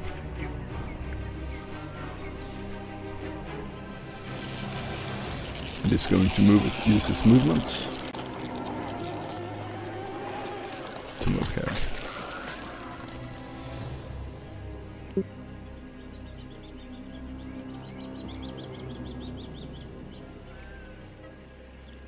Phileas! You damn Xenos! I die! And he presses the trigger, one hand holding his bleeding leg, one hand, holding the gun as steady as possible. Nice. You get an inspiration point. And let's spend I'm gonna immediately spend that to reroll that. Inspiration can only be used to reroll things that don't deal damage. Okay, then I'll use a fate point to reroll this. Awesome. There we go, so that's All 3 hits. Ooh, beautiful. Yes. Your bullets like hit the scale and you can see them ricochet. You can like see the little glints of metal as your solid projectiles are broken in half. You see them flying off in different directions. Metallic pieces. This did not penetrate its hide. Its scales, unfortunately. Oh, Emperor, preserve us! Moves closer as Sumakri is going to run to you. Ariok! We have important equipment. We cannot leave it behind. Grab everything you can carry and run. Yes, of course. What about the others? Oh, you just smell his foul breath as he just runs away. Aid keeps screaming. Ugh! Walking backwards, hitting the missing. Unfortunately missing the creature, and Morgan. Okay, Morgan seeing another one of the acolytes falling, seeing what he called Sumakri Copran now hightailing it off, Eddie useless, and another one of the acolytes badly injured, with only Vaughn now standing between it and her.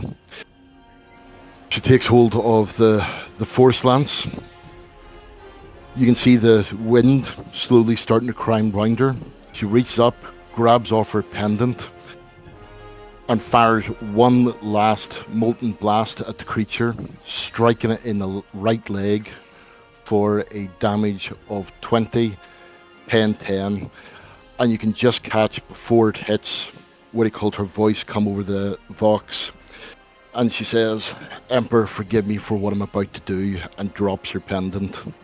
And you can actually feel a massive wind as though there is a cascade of energy flowing into her. Whoa. That's awesome. You get an inspiration point. Immediately, Sumakri is going to turn towards you. What are you doing?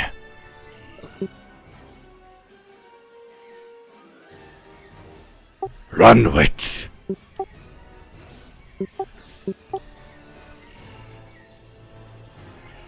Stormtrooper. Did it dodge the bolt? Oh, bolt. Yeah, it fired the plasma, melt the damage on him. Oh, he dodges with 1 degree of success. Mm. The bolt hits the wall of the cave, and Stormtrooper is going to miss, unfortunately. And the Xeno Horrificus will move here, and he's going to unleash all of his attacks. First, you will see a stabby motion towards Aid. That's going to be a Righteous Fury for a total of 21 damage. No. 26. And Aid gets a critical effect, which is the maximum critical effect. So you will see Aid just gets immediately impaled by the creature. And the creature lifts him up on one of its legs. And then just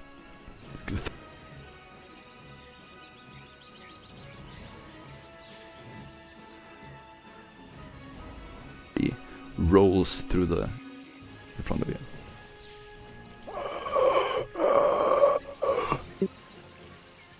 It's going to attack the Stormtrooper. Jeez. Oh my goodness. And that's going to be 3. The Stormtrooper is severely bloodied. Barely alive. Go. Okay, so Morgan will hold out. Oh, sorry. Oh, yeah. Right then, Ariok, Thinking about what is happening and the fact that there is no hope to actually do this, he's... Everybody! I got an idea! Please be ready! And he's gonna set down the melter bomb. Hmm. Hoping that it came with a detonator. Yes. He's gonna, put that down, activate it, and then begin to back down with a hand on the trigger. Nice. Reminder. Hey, Beastie! Over here! Over here! Awesome. You get an inspiration point. Reminder, a crack bomb is a penetration This local isn't weapon. a crack bomb. Oh, okay. They told me to bring a melter bomb. Oh, it's a melter bomb. Okay. My bad. Misheard. Yes, you put it on the ground. So Macri just looks at you once, will run up and grab his scanners and all his equipment off the wall, just ripping it off the wall, and will begin running full speed.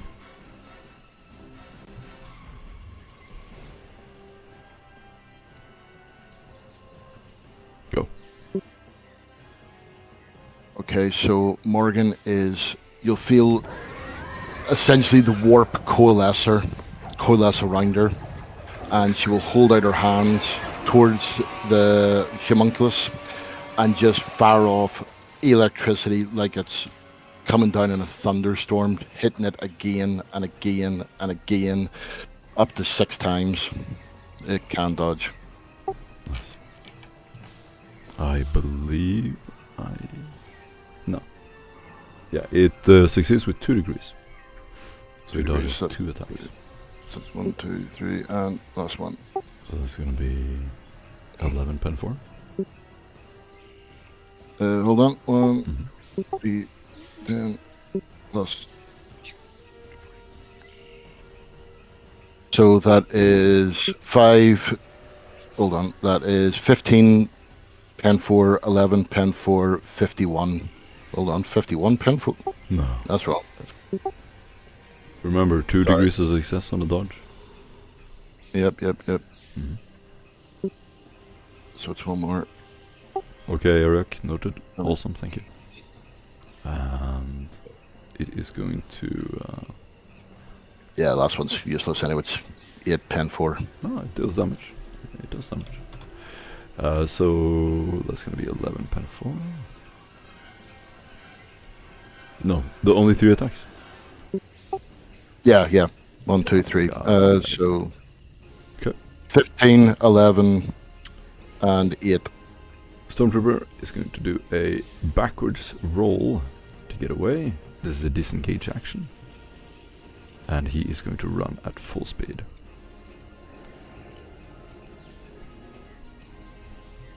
Over here, creature! Come on! I'm not afraid of you!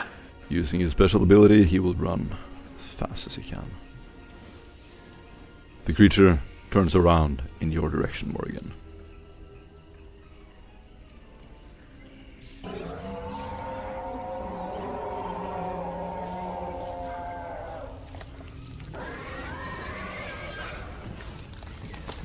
You see it crawling, limping in your direction. Finally, it stops in front of you. Its bile sac leaking, arms and legs bloodied. One of its mouths is like broken and bleeding. It looks like a bunch of different feline creatures. Even humanoid creatures, all blended into one. It drags itself up to you and begins its attack. And is going to hit. Okay, I'm Do you gonna want to dodge? No, hell yeah. I don't want to get hit. I'm going to inspiration that then. Oof. Yeah, you probably should. Success with 6. Beautiful. Okay, so you dodge that attack, and then it has another attack. Do you want to dodge that too? Can you? Do you have step aside? I do have step side, yes. Beautiful. So this is a hit to your left arm. Success flat. Oh, nice. Then it is only going to release something, and you can do a toughness test. Okay, good thing I'm wearing a respirator because it gives me plus 20. Sorry, plus 30.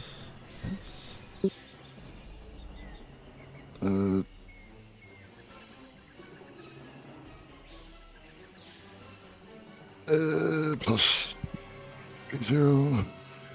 Success with 6 additional. Awesome. Go.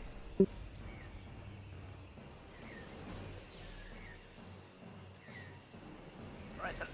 Here, beast! This way! You haven't finished me! And he shoots, hoping to gain his attention. That is a hit.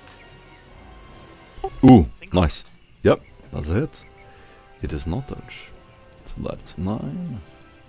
Range.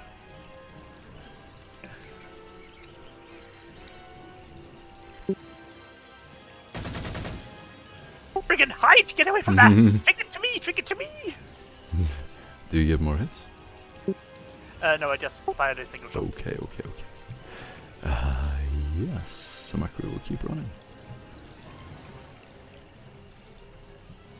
Go. Okay, hold on. Give me 2 seconds because I'm using a power I've never used before.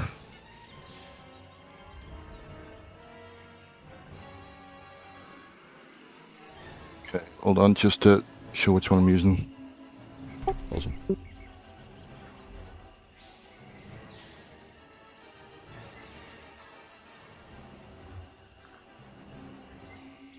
What's it say? Oh, Sunburst. That's powerful.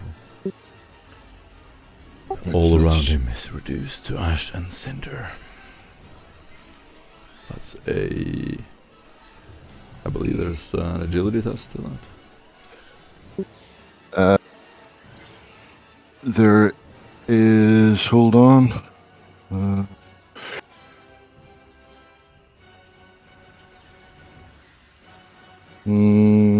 It says flame sunburst. It doesn't say blast, but it says a nova of fury energy. So, choice is yours.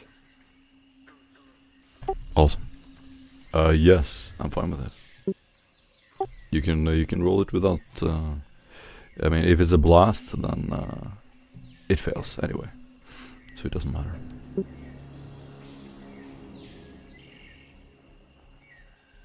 Okay, hold on. Oh, I'm excited. How much damage?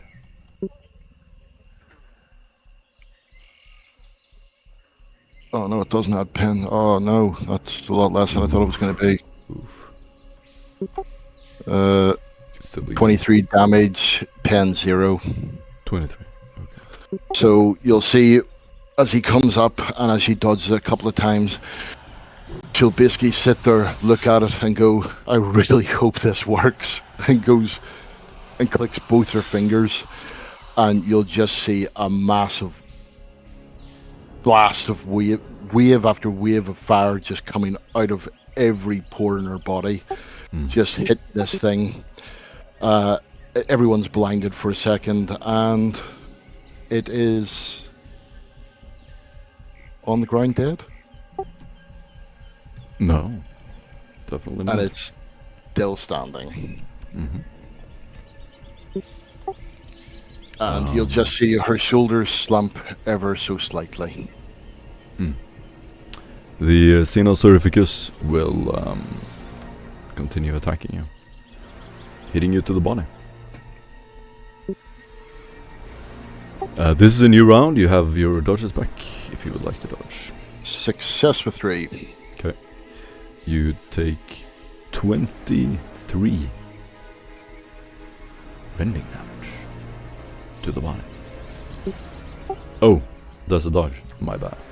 Then the second hit is gonna hit you for 16 rending damage to the left leg.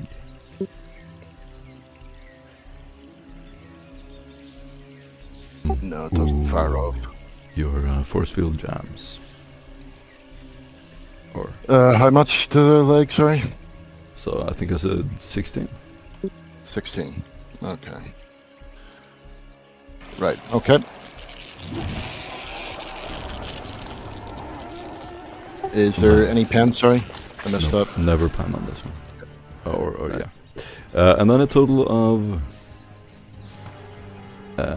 21 rending on the same leg, left leg. Okay.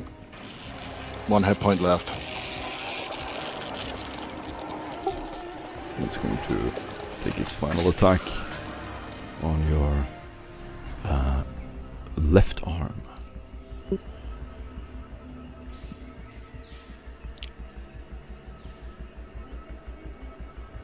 And that's a...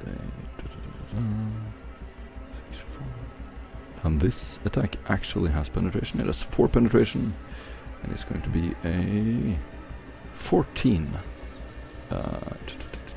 14 impact damage for penetration.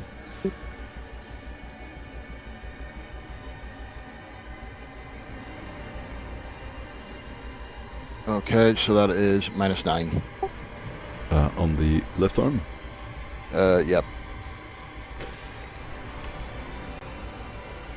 In a rain of blood, gore, and meat, the target's arm is removed from her body. Screaming incoherently, she twists about in agony for a few seconds before collapsing to the ground and dying. Well, with -9? With -9. Okay. Here by the Next. Emperor! Why don't you just attack me, you filthy Xeno beast? Tears in his eyes.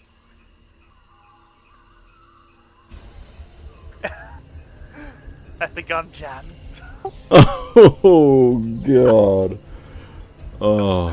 Only one shot now, does it? Oh god. You keep pressing the button and you just say... It doesn't do the thing it's supposed to do. And the thing...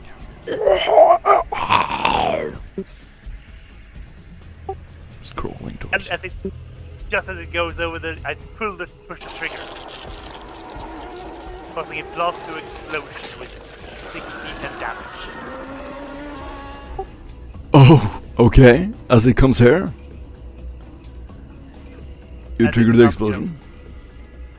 As it is in the middle of it, over the explosion is basically gonna be, it's gonna be approximately in this square by that point. Just before me. Oh yes, there, just in my face.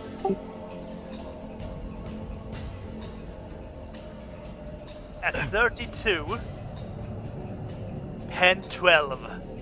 32 Flame pen and 12. delta qualities. 32 pen 12. 32 pen 12. Holy shit. Okay. The blast goes off.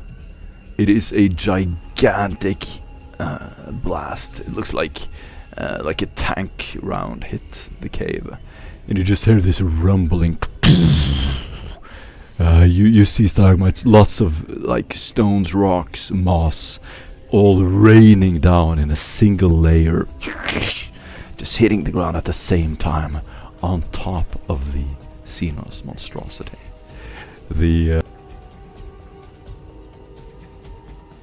do a couple of tests. So it's going to be stunned and it's going to be prone. Drops here into a lifeless meat sack. You see parts of it begin moving slowly, but you essentially have 2 free rounds, Ariok, and you are alone. Everyone else is unconscious or dead. Dear, oh dear. I don't remember, does anybody else in the crew have any more explosives? Feel free to speak up. I think, yes, crack grenades were available, so I took 2. Excellent. Ariok is basically gonna run over here. Oh, by the way, the pen would have been 24 actually, in case that made any difference. As he pulls Philios away a bit, he's gonna grab those 2 crack grenades and then toss them onto the Xenos.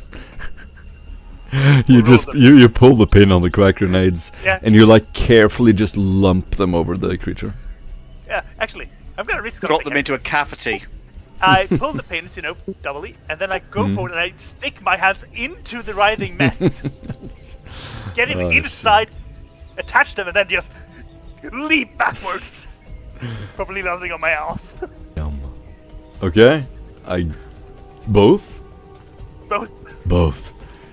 Alright, so in one swoop motion, you pull the pins and you like lob the grenades over. You see them hitting up into this lump of flesh. I walk forward and I smash them into a hole in the creature itself.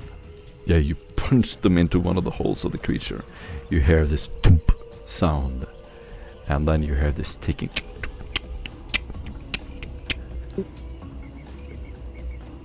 That's one round. Should I roll the damage or? That's one round. Oh fuck. Oh Emperor, I'm gonna pick up Eric and I'm gonna Phileas and run. You drag him back as far as you can get. Now, a crack grenade, if I remember correctly, has no blast radius. It does not. It does have concussive. 2d10 plus 4x. So go ahead, roll the damage. 2d10 plus 4. 2 times, or should I roll just everything at the same time? 2 times. Okay, 10-6. Whew. Nice. Oh, wow. Okay. Oh, and this thing should be on fire, by the way. Flame. Oh, yeah. The blasts go off, Ariok. As you put your friend on the ground, you just look away and you hear this thump. It almost sounds like something exploding underwater. You just hear this splashing and flesh being ripped open, dripping, like falling on the walls. Some of it hits your face. You turn away, but you have this splatter of goo and blood on your chin. And you see them raining down on Phileas. As you turn around, the creature is... It is in 1,000 pieces. There's a burning wreckage on the ground, a huge crater. It has been split into 4 pieces. Parts of it flown in every corner of the cave. There's a huge pool of blood. It's probably hazardous to walk across. You see Tetricus face down in some of the goo. Oh dear. Come on. Move! We need to only move up!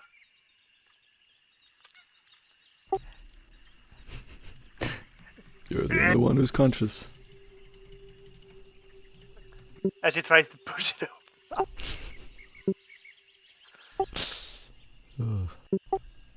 I do have a med kit.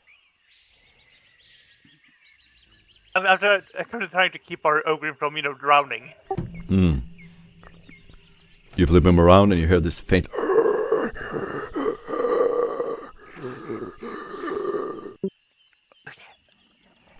Okay, let's see. Medicate. And I'm gonna perform first aid. Indeed you will. And you can perform first aid on everyone. Yeah, There's no limit on that. Gonna grab that med kit also. Yeah. Just roll a bunch of times. Okay. Three times. 3 times, okay. So medicate. Once. Sorry, 4 times. 4 times. 4 times. So, Tetricus is stable. I'm gonna spend my inspiration to reroll that.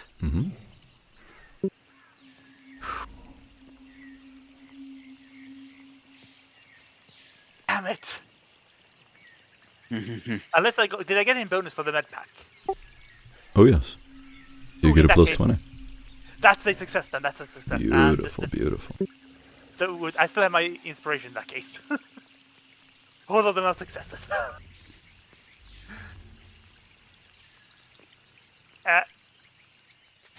So who do you choose to revive, Aid or Morrigan? With your success. Morrigan. Morgan. Yeah, with the plus 20, everything is a success. So feel free to describe your actions and what things. So basically, Ariok, he grabs a bunch of these medical supplies and begin first making sure that everybody's alive, then basically just keeping them alive, and then he just keeps jumping from patient to patient to patient, doing a bit more, doing a bit more, doing a bit more frenetically. Eventually, also, he's gonna actually have to stop and treat himself, I realize. Otherwise, he's gonna pass out from blood loss. He manages. Probably Beautiful. somewhere along the second turn to wait. Oh, my load leg. Okay. Calm down, you know what to do. Take the bandages, apply pressure, make sure that it's, both sides. Oh, God, you moved it. Yeah. I never expected it to be like this. Back in the archive. Oh, ouch. Come on, Morrigan. Time to give you this slim injection. Amazing. You get an inspiration point. Slowly but surely, all of you will wake. All of you will wake up. Get back here, you coward! You is dead. Here, I go over the microbead. Help me pull these people into the cave.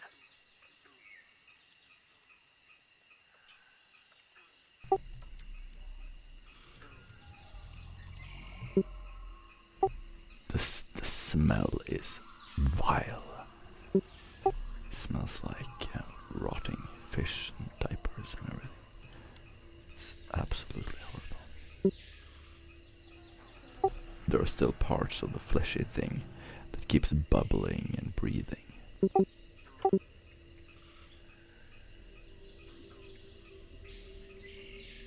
As Morgan comes to, she'll slowly get to her feet, almost fall over as she reaches out to stable herself with an arm that's no longer there.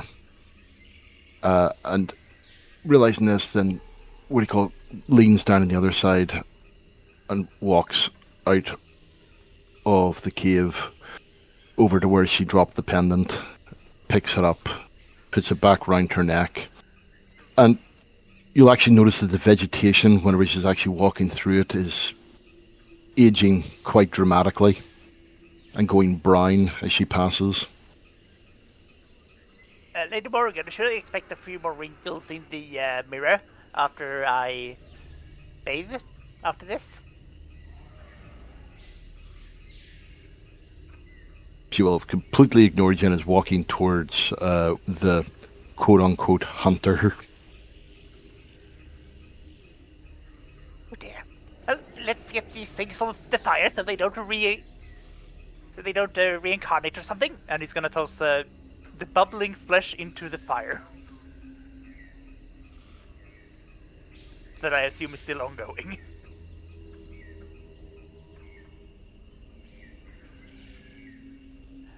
But he also takes a moment to look for something that could be used as a trophy.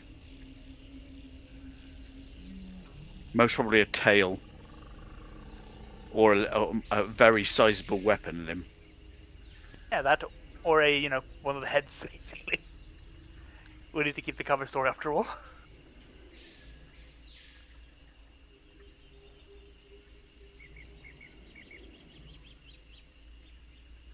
And after a couple of minutes of staring down at the quote-unquote hunter and what can only be described as a fair few hefty kicks into his face, she'll slowly turn round and start walking back, going past the same plants which are now dead and shriveled.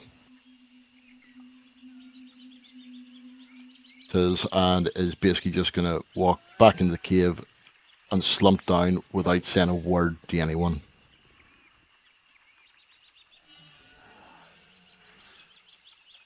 Would you like a bottle of water, Lady Morgan? Your water flask.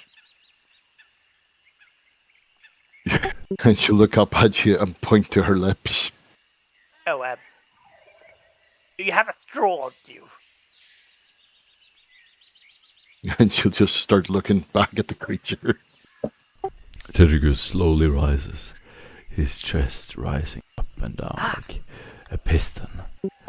Tedrigus, I am truly sorry. I could not Tedrigus. save you, but are you okay? I'm still here. Thing hit like a truck, but even trucks break. He walks up and he... Monster. Yes, quite the monster indeed. He leans down and lifts one of its legs. This thing is not from here. It's... Most likely not. You see, the nobles from the capital have been importing in various myriad of Xeno's predators. This is most likely one of them or one of their offsprings. It looks almost tyranny-like. Like one of them crawlers. I am aware of this species, but I have not done any deeper studies into them. The corpse twitches once, just nerves, and then goes limp. You hear some branches rustle. Somakri pulls away some of the branches and pushes into the clearing. See his face, mechadendrites behind him. He grabs his auspex. His robes are streaked with mud and leaves. He looks absolutely furious as he looks at the creature. Utter incompetence! You engaged a Dominion xenoform. You didn't even know its nature. I knew this was a mistake. This entire operation. Effectively would have been only a successful rate of approximately 3.5 in my state of being.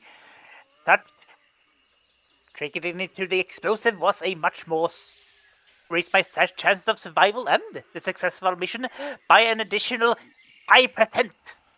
He kicks back a vine in front of him, steps into the clearing. Do you have any idea how expensive these components are? He holds the scanner in his hand.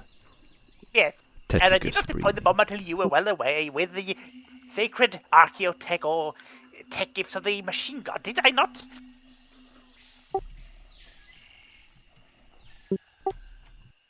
He looks at you annoyed. My mechadendrites are broken.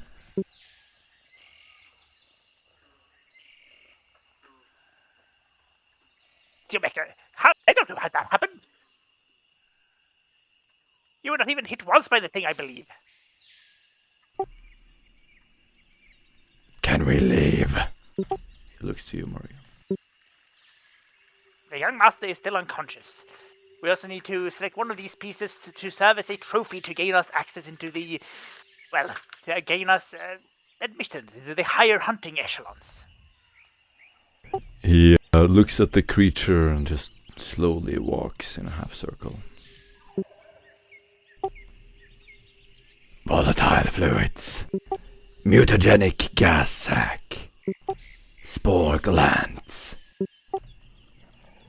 Unbelievable. Why would they bring such a thing to their world? This is an abomination. They are noble as a board. Of course they're going to bring in foul creatures of Xenos and heretical natures. That is why we are investigating them. Why are we engaging with it? Why are we here? We are trying to gain access to the higher levels of their society so we can infiltrate them, gather information so we can achieve our mission. Have you not been listening to the briefs? Have you not been reading the report? Somakri looks absolutely furious. He just looks back and forth. There are other ways.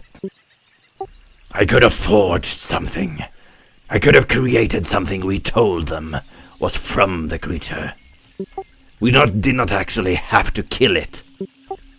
Well, this is a waste of resources. So, why didn't you say so? You never asked. We were discussing it in open. Ariok is actually rather pissed at this moment.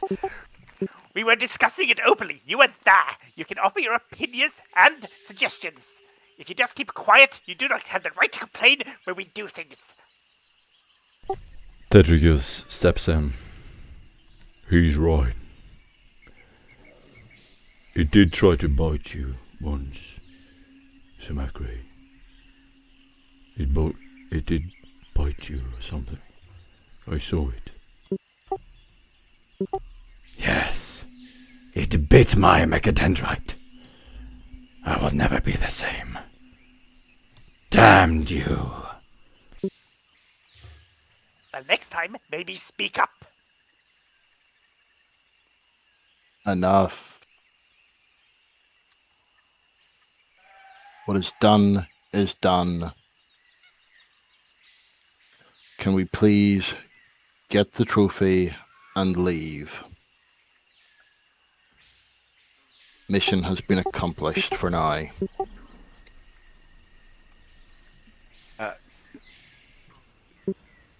I'd suggest you take more than one. Let me see if the young master is awake and well enough to move. No. Young Master Phileas? No, young Master Phileas is going to require, because he was receiving blood loss from the leg, and then someone removed his arm. So yeah. Oh dear. Tetricus, Yeah, could you perhaps carry the young master? I can carry him. He's- Thank you. He's light. I will try Really to light. carry your power fist. And try not, and don't forget his arm. I'll drag you, okay? I don't think Ariok has enough strength to carry both the arm and the power fist at this point. Well, that's fine. Someone else carry his arm then. Dragging you across the jungle. Tetricus, move. Tetricus, you could carry him on your shoulder. He's wearing a power armor. Oh yes, I forgot about that. And Morgan's And- picked up his armor and hers. any of you can roll a random event die as you travel into the jungle.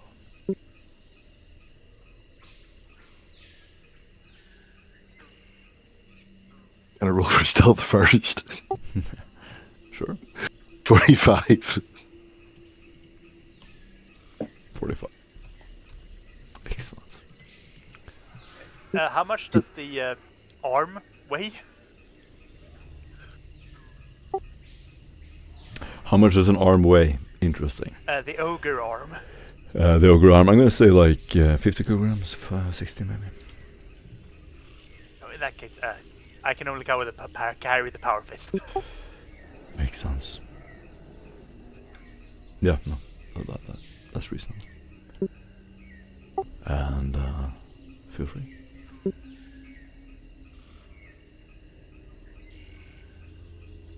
So, Morgan will be walking through rather uncomfortably, holding what he called a pack on her back, which will contain her arm, nicely wrapped, nicely treated, and everything else, and Phileas's arm sort of stuffed down the bottom somewhere. Basically, she'll have her chameleon cloak on and basically just be literally just going stomp, stomp, stomp, evidently pissed off.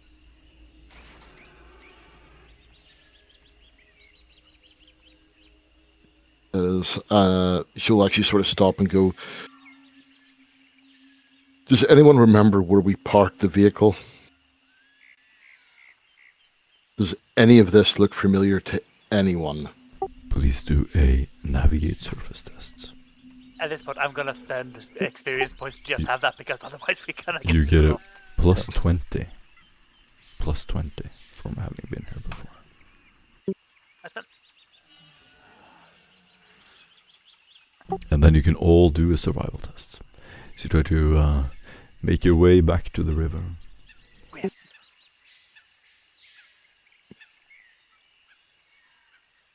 Remember, every single time you roll something, say it Ah, out 5 degrees loud. success. navigate. Every single time you roll something. Say it out loud. Yeah. Navigate surface, 5 degrees of success.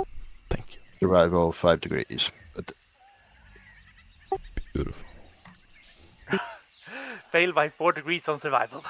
Again. You take another 4 fatigue. Oh dear. I am at my threshold.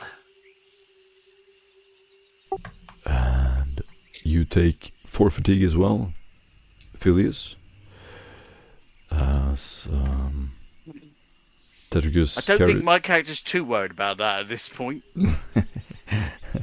Tetricus is going to carry you to the best of his ability, and you do reach the river. At this time, you're going to be prepared, and Tetricus is going to spend a lot of time throwing big old rocks and a log across the river. Couple of logs, and you're going to step on it. You're still stepping in the water, but you make it across and to the vehicle. Getting into the vehicle, you will close the doors safe. It is late, getting dark. Tetricus climbs into the front seat. You drag in whatever smelly trophies you have. And he begins driving back. And as Enoch, is getting in the vehicle, Morgan will walk up to him and say, hold still for a second, put her hand on his head, and within an instant, he feels as though he's just woken up from the deepest night's sleep ever. Oh my dear, that is quite better than recap. Thank you, my lady. And consequently, you can actually see that she now looks absolutely knackered. I will prepare a cup of recap for you as soon as we get back. And she'll raise one eyebrow, again talking about eating and drinking food. To the point where you know to yourself, is he actually doing this on purpose now? Oh dear, sorry. Since you accepted the cup this morning, I assumed that. My apologies, dear lady. Another back, it gets darker and darker as you drive through the wilderness. Looking out, you see impressive, beautiful trees, jungle, views of hills and valleys. You drive towards the spaceport. As you see it in the distance, any of you can roll a random event die. Oh, you already did. What did you get? Yeah, 44. Beautiful. Then, as you arrive, you see the walkers and belted vehicles outside, driving into the hangar. You make it safely back to the port. Parking your vehicle, making your way back to your hideout.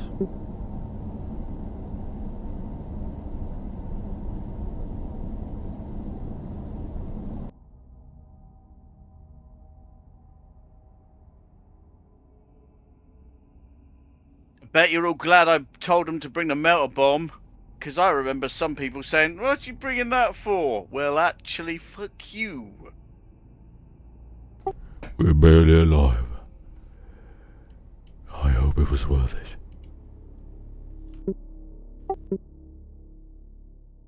Well, Morgan is going to I will tell that. completely ignore the snide comment and say, I'm assuming this dump has a medical bay somewhere that I can get my arm reattached.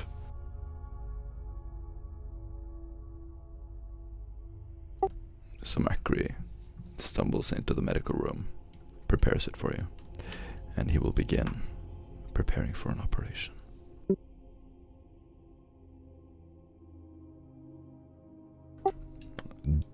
Do any of you carry cybernetic equipment? Arms, legs? Nope. And as she actually sort of goes to go into it, she says, no cybernetics.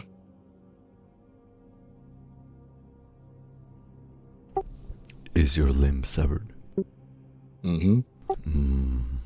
Yeah, no, it is lost. Any of you can do a commerce test to get a cybernetic leg. Well, And as she gets the prognosis that her arm is lost, you'll actually see one of the shelves of books just explode across the room. it's at this point Phileas wakes up. Oh, welcome back to the waking world, young man. We have made it back. Sans 3 arms and 1 hunter. He looks at his missing left arm and goes, I can see which one. I can see which one of those went. So what killed it in the end? Well, you know the melter bomb? I managed to lower it towards me, and then I detonated as it came up. Though that didn't actually kill it, I had to nab 2 of your crack grenades inside of it, and then let it explode. Well, despite his serious injuries, a broad smile crosses his face as if to say, "Ma ha ha ha!" And he says, "Right, well, need a new arm then." That's a bit serious, isn't it? Since this is a noble, holiday home, we should assume there should be some supply of cybernetics. I don't think this is a noble's holiday home. And not this one particularly, but the port is for noble vacationing. If they pass through here, there might be a supply nearby. Well, let's take a look around and we'll make a commerce roll to find out if I can find anything. You basically spend some time, a couple of days doing this. You walk around in the markets, see if you can find some cybernetic arms. And feel free to roll anyone, commerce, and then an influence roll. So that will modify your influence. And you can all attempt that once per day.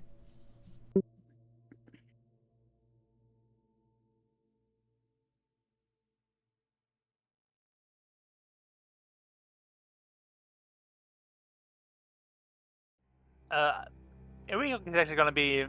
He's going to trust Phileas to deal with the arms situation. He's going to try to find basically a trophy setter, somebody that can set our trophies into sort of mountings to look more impressive. Yeah, you managed to find that easily. You now have these rectangular shaped glass display boxes containing the Xenos. As you perform Medicae on your friends, you notice something unusual. Everyone who was attacked by the creature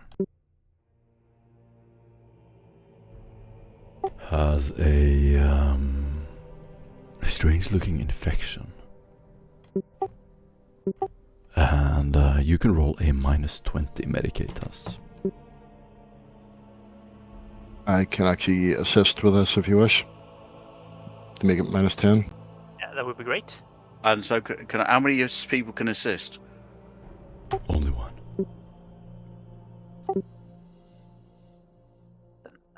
Give me a second here. There might be... Yeah, I'm gonna just roll this to see. Oh yes! 5 degrees of success. Beautiful. The you with that you manage to get all of it on the first day, and you can roll 3 requisitions with a plus 70.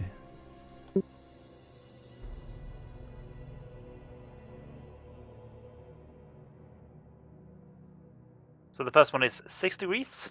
The Yes. second one is 1 degree. So remember, it is a rare item. So that's going to Oh, we're be- talking to somebody else than me. No, this is for the arms, right? Yeah, no, then that's why I rolled the commerce. So you gave him a plus 70, and then you're rolling to get the arms, Ariok. Okay, so 6 degrees, Yes. 1 degree, and 5 degrees. Right. You get a plus 70 on a minus 20 roll. On a minus So 20 plus test. 50. So that's one failure. And Two arms. Two arms. yeah. Feel free to use influence anyone else. Hang on. Why is one a failure? Because Because it's minus 50. No, it's not. Oh yeah. They're all plus 50s. So this. I heard plus No, 70, no. so that's what I rolled for. yeah, so. but it's minus 20. Mhm. Oh right, you already rolled that, but it's minus. Oh, that's. Oh right, I can see you. So you've added the modifier. Yeah, I didn't Yeah. hear the minus 20 thing, so I just rolled plus 70. But 2 successes, 1 failure. So with the cybernetics vendor, you establish very good relations. Phileas. In fact, you walk up to him and you talk with all of your experience, your lavish, noble experience, and you gain 4 influence permanently.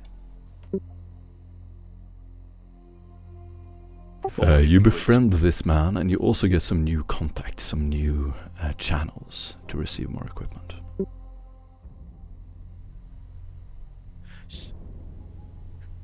So I gain 4 influence. Okay, that's fine.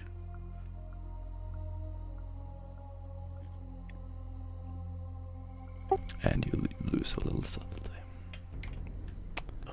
Not too bad.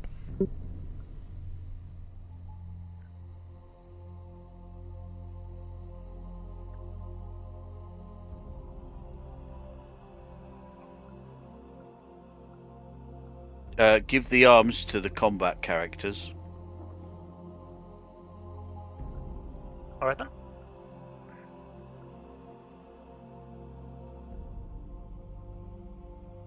Use the combat characters.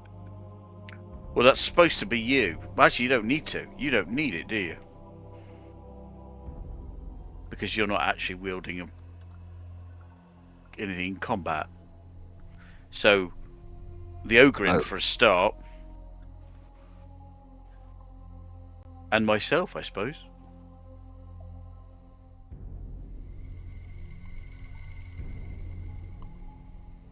Alright. No one else is going to use any influence? To get the third well, limb? Yeah, well, I will. I'll go well. for it. So, you manage to find out that all of you are infected with something very unusual. It is an early infection, and the longer it goes, the more it will taint and mutate the blood. This is potentially fatal. Oh, yeah. Now, all of you roll on the mutations table.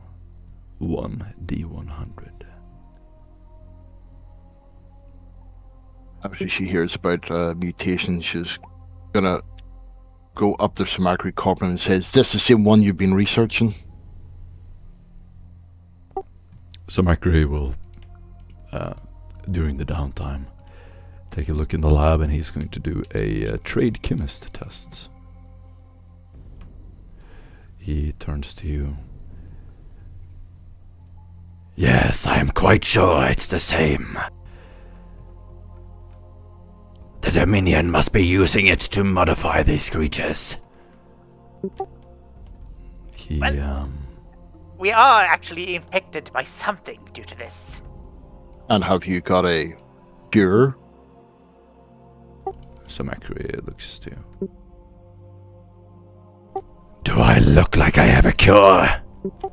He throws the equipment on the ground. To which point she's rather angrily going to retort to him, "Do you have any idea how expensive that equipment is?" Putting on a mocking voice of his. "Well then, I suggest you find a cure, you useless bucket of bolts." It is not mine. It is a simple scalpel, you fool.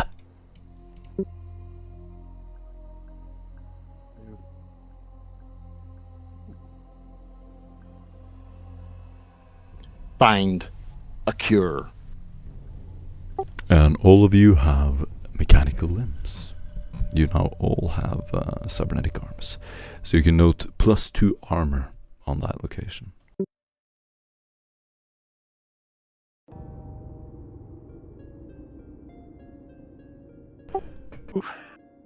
And let me know what you get under the 100. Apollothos 46. 39 has gained razor fangs. One by one. No. The character's teeth grow long, turning into tearing fangs. The character gains an unarmed attack. You are now some kind of creature with fangs. All of you will watch as Ariok slowly grows these long fangs.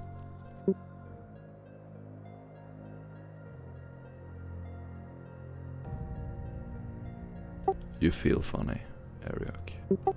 It doesn't feel good. Gonna have to be careful so not to bite my tongue. Morrigan, you become the Spider Queen. You basically grow extra legs. So you now have some extra... They're just little spines. These strange long spines. First they grow out of the side of your leg. And it hurts intensely. Like all you can do is just writhe around in your bed. And they will like slowly begin to grow out of your existing leg. As you lay there shrieking in pain.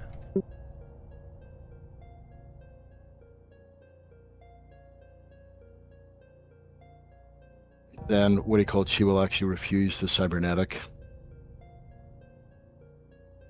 So she will, and she will take herself off to a secluded room, picking up Maurice, which just goes into a sort of frozen state as she rubs down the back of it. And Phileas, you will begin to grow thick hide.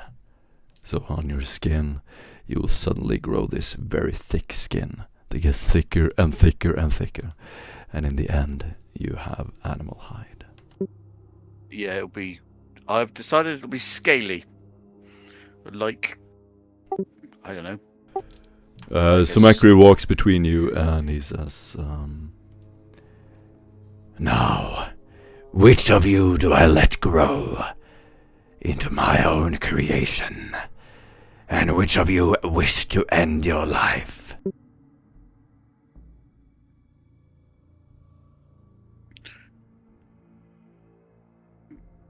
Pardon me, what do you mean by your own creation?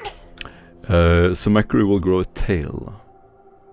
I kind of like it.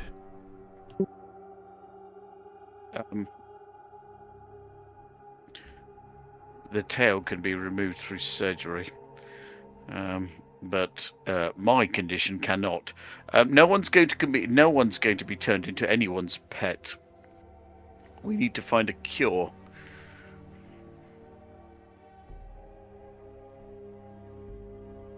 And so that's what we're going to do. As she was walking out through the door, Morgan hears, "Turned into my pet." So it is, she will stop, put down Maurice, and you'll actually feel the room go deathly cold.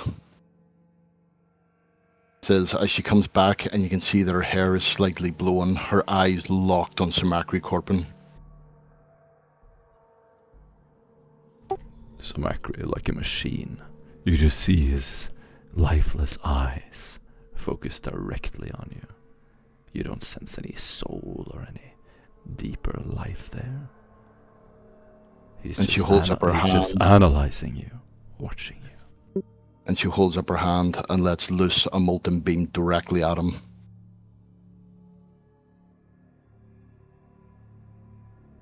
He's while going to screaming attempt to dodge. heretic. He's going to attempt to dodge.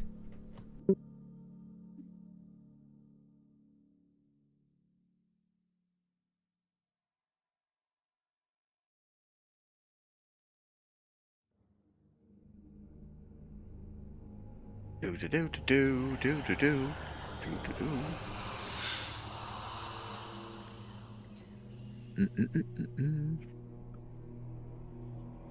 That's a failure on the dodge. Okay. Give me 2 seconds.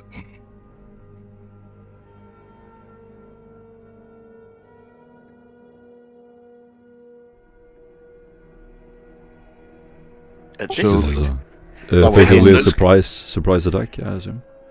That will, yeah, 24 pen 10 to 41. So that is, I think that's the body. That is the body. that is the body. And You're going to hear as his mechadendrites exploding. He have blood everywhere. 7 lands on the ground. Blood filling the carpet. You see his hand twitching twice. and you'll hear, looks and down. you'll hear, No. No. suffer not the heretic to live. My character, Phileas, will immediately dive on him to try and keep him alive, because he at the moment is the only thing that is going to keep us alive. Oh dear, this is not good. This is not good. So I'll make a Medicaid roll to desperately try and keep him alive with my med kit. To which point you'll hear, Phileas, are you honestly trying to keep a heretic alive? Just, quite Mm. literally just. You Ariak- lean down, Phileas. Yes, go ahead. Eric jumps forward and he's gonna plug into the tech priest cyber brain basically with his injection port and try to gather as much data as he can on just the Dominion creature and their toxins. Nice. Lean down and try to extract his knowledge before he Yeah. dies. And Phileas, you perform swift first aid. You can attempt an extended test. I'm going to give you one more test, this time at a -10. Your other modifiers still apply. Okay, well, in that case it's 80, 95, so that's another 4 degrees, 3 Oh, degrees of God. success. Oh damn, oh damn. Okay, so you manage to immediately perform expert first aid, isolating his upper body.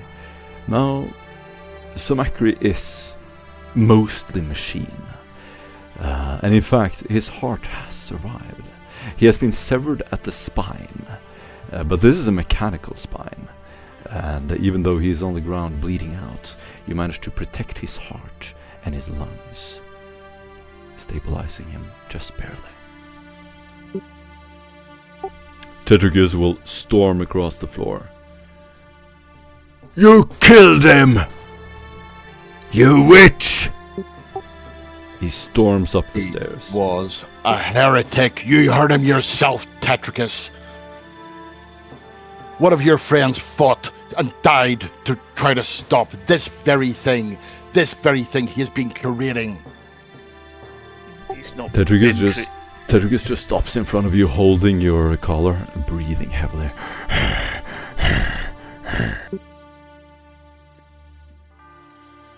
He's not been creating anything. This was created by someone else, not by him. And even if he was a heretic, he's the only one who, at the precise moment, who can help any of us. Is your So- faith honestly so fragile? It's not to do with faith. It's to do with You realise he could have actually just been joking when he said that? Well, then he picked a very poor time for Oh, a Jesus. jest, Get, did he not? get over it. I have no time for this. And I have no time for this.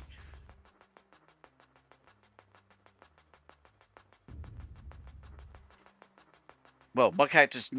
Phileas just ignores this and carries on trying to keep him alive.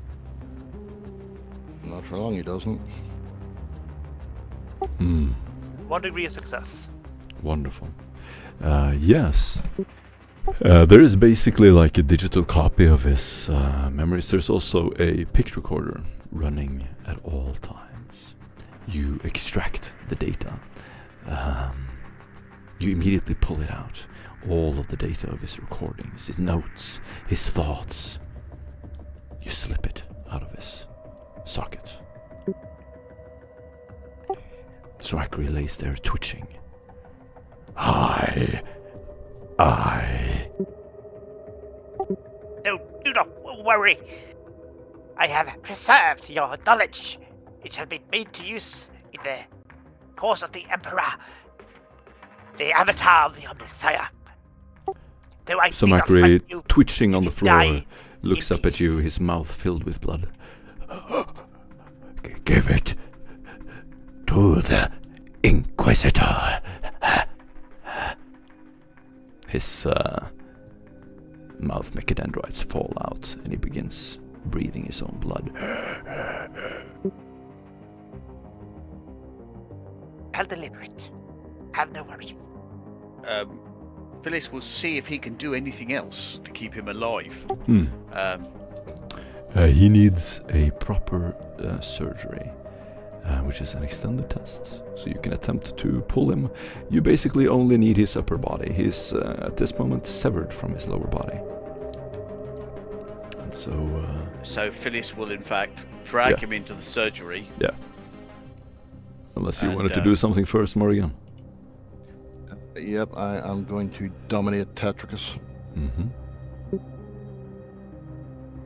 And I am just waiting for roll 20 to... Tetricus attempts to resist, and he fails with 1 degree.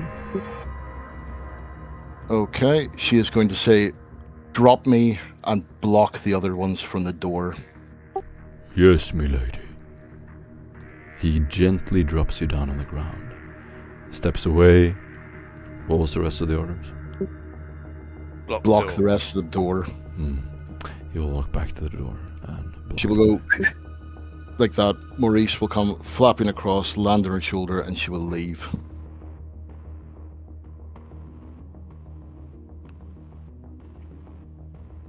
Okay, well, And the last thing you hear on your microbead is a name. That is before the channel is switched, and it's Icarus. The stormtrooper walks down the stairs to you. The witch! Should I follow her? yes.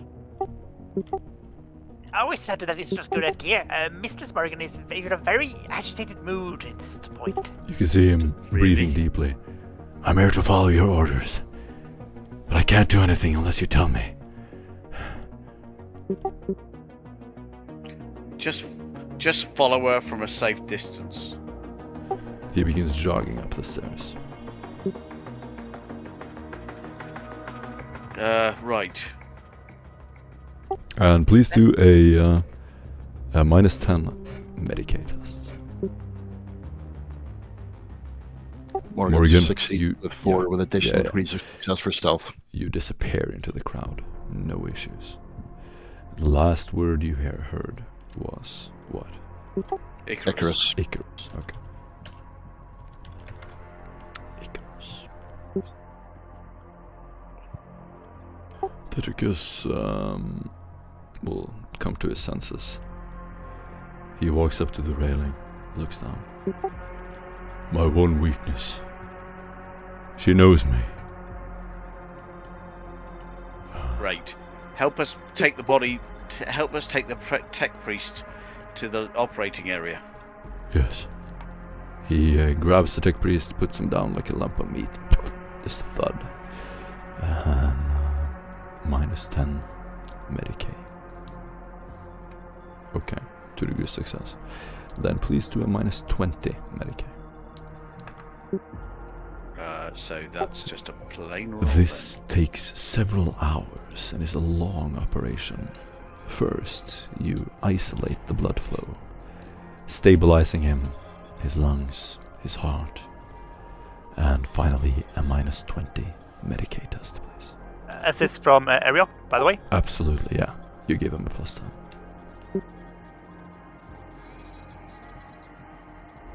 Oh, let me aid you. Let me aid you. Okay, I will use a fate point to re-roll. Yes.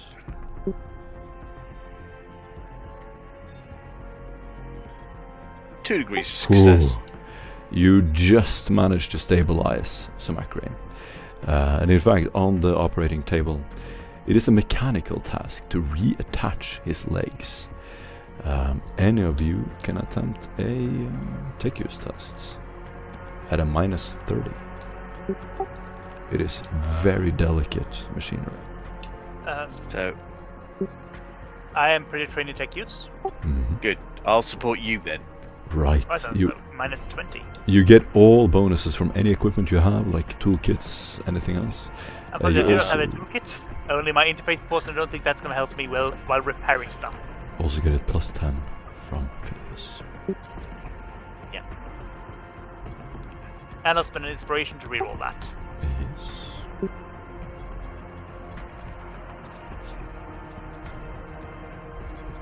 Unfortunately, Jesus. You're gonna have to wait until another time to attach his legs. His Yeah. legs are laying on the desk next to you. yeah. You spend the whole day attempting to reattach it. You are unable to. Sumakri at this moment comes to life. He looks up. The witch! Get her! The Inquisitor wants her dead. How do you know That is an order. I I do a outrank quick you. I do a quick review of the data. Does he have the... Is that correct? Do a judgment test. That is a common lore judgment, a scholastic lore judgment. Scholastic Lord. At a +20. Thanks to my fellas, I can do any sort of scholastic lore at a +20 then. So here we go. Wonderful. 60 with 6 Ooh. success. It is not clear cut. Sumakri did approve of heresy. And perhaps a sly remark, but he did nonetheless. Unfortunately, Master But you see attacking earlier a senior acolyte and killing a senior acolyte is a decision made by the Inquisitor, unless there is immediate risk of harm or death, which you could argue that perhaps there was. It's there are strong arguments on both sides, and the case could be made for either. Unfortunately, Master But Samari, you find that clearly one of them has to die, based on whatever the Inquisitor finds most important, or should. Unfortunately, Master Samakri, that is out of your hands since you did commit, well, reasonable suspicions that a superior acolyte must be reported to the Inquisitor and brought into judgment. Even if it means that you are currently not the ranking member. That is currently Master Phileas. My words were unjust. I would never let anyone become a mutant. I was powerless. Yes, but your comment can be construed as tech heresy. As that we were bound to have to report you. The moment you did that, you went from a senior agent to a potential heretic. He blinks intensely and looks around the room. You are right. You are right. I have made a mistake. He lays down on the table. You can see him clearly stressed and out of it. His hands shaking and twitching as he lays there with just his upper body. And I'm going to do an awareness test to try to find you, Morgan. And I beat your 4 degrees. Please re-roll stealth if you want to try to get away. Come on, gingerbread. Channel the gingerbread man. Channel the gingerbread man.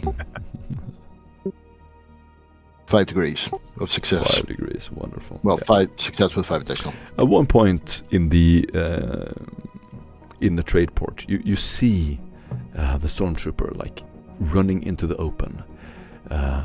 He looks in your direction, and immediately you're just staring right at each other. A couple of tech priests come walking past you, and you immediately just slip behind them. He runs in your direction, but you slither away.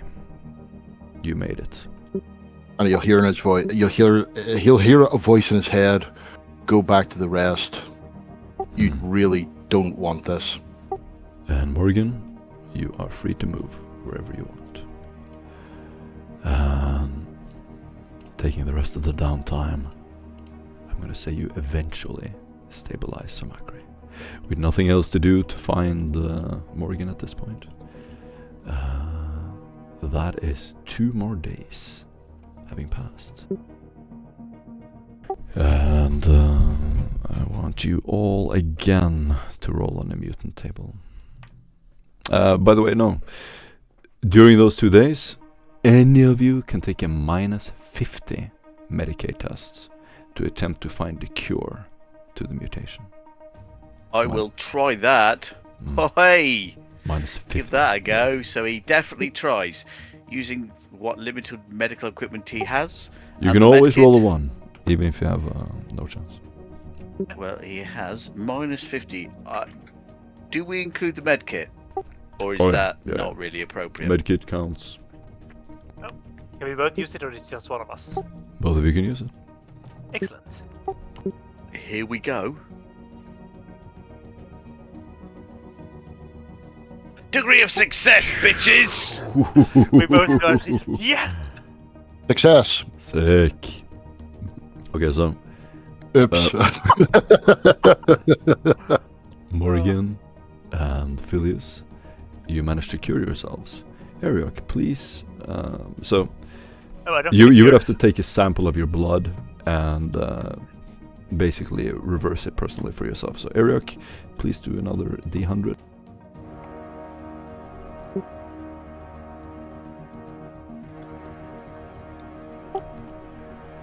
You have razor fangs. Teeth grow long.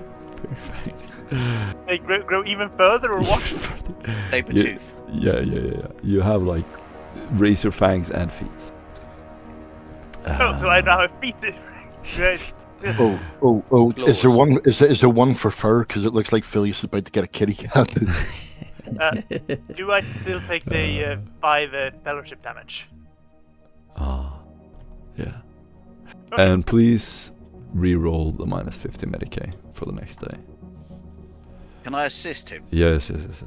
Absolutely. I No, assist in you. fact, you can try to cure him I will with try a and cure -50 him. then. Medicaid. Yeah, and then I'll assist you instead. 'Cause you already got this down, and that means I am now at 29 fellowship. Oof.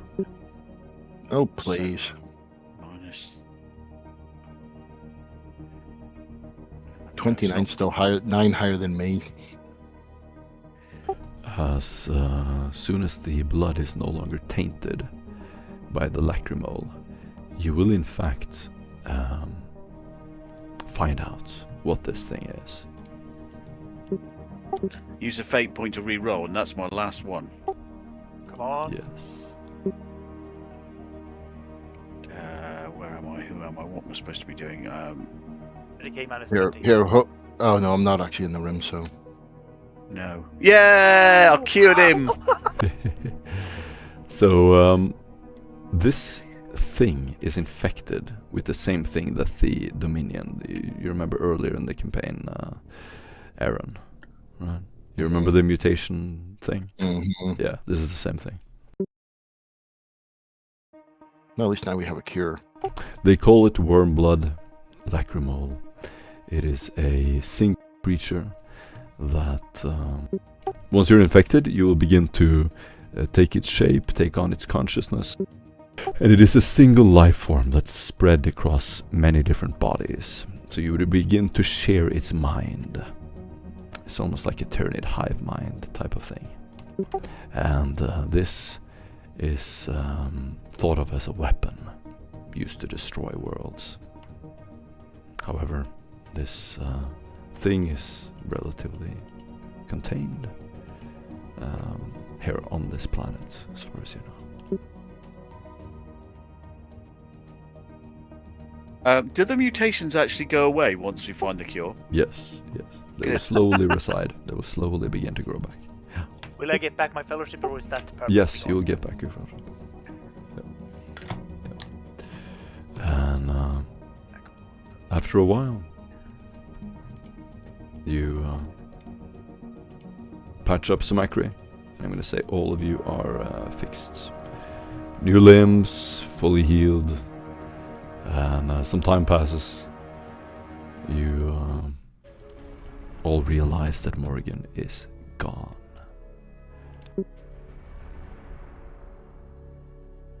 Well, I don't think this will look very good for the Inquisitor. I'm afraid her absence will leave Mistress Morgan in a guilty position. Not a lot we can do about it. That's not our priority. Of course. Our priority is to get in with this Lady Vale. this woman. Yes, Lady Vale. I have So- prepared the trophy boxes, by the way. They should Oh. be additional,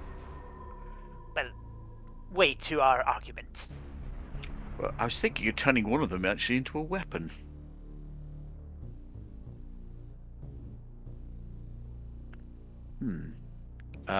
So you see Phileas walk around and go, now here are the bits we got. Right, okay. This weapon then. I'm going to turn it into a match for this, and he points at his Cat-Chan Fang. Yeah, I can have that on the other arm. Or no, I can have it attached to my bionic arm. And have it sort of slip out as a blade. How about that? Do you think do you think that would impress them?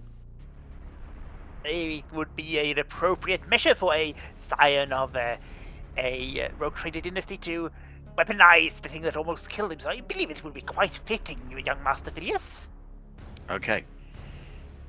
So Phileas will have it so, and whether it would most probably just count as a dagger, really, but he'd have it so the bladed limb will just slip out, so he can sort of flick a wrist or press a button, and it's basically comes out of his wrist, so it looks like a. Yeah, it looks massively impressive. Like any noble would just be wowed by this as you pull out this Xeno claw out of your arm. Okay. Right, it's 20-12 with me, I'm afraid, so I'm going to have to go now. Yeah. Right. Awesome. See you next time, Ethan. Hey, that was Phileas. Phileas. See you next time. Yes, so as you get the last report from Samakri, having written the report on the third day, finally all of you healed up.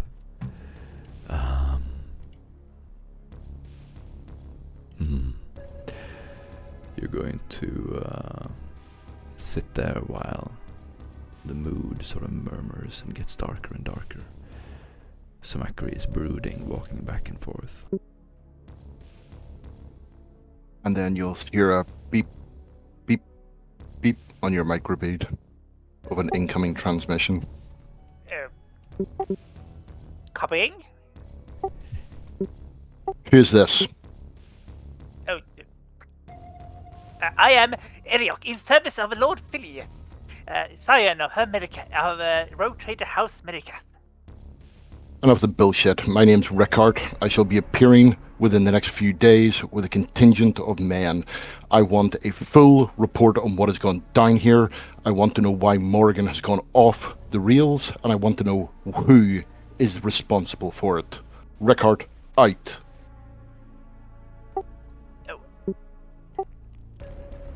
Eriok looks up to the others in the room. Anybody here know any man by the name of Rickard? So Macri looks at you. The pace of this operation is about to change. We have encountered hostiles. They are pulling in their heavy weapons. We will not be outgunned any longer. He walks up to you and looks at your last pistol. You will not be needing this. Walks over to the bookshelf. And perhaps we can trade some better weapons for our stormtrooper.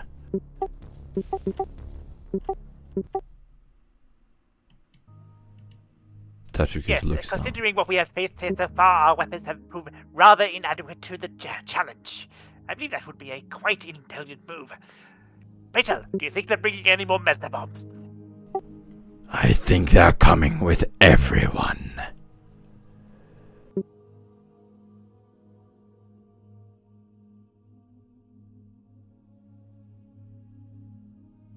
Things are about to change, Eriok.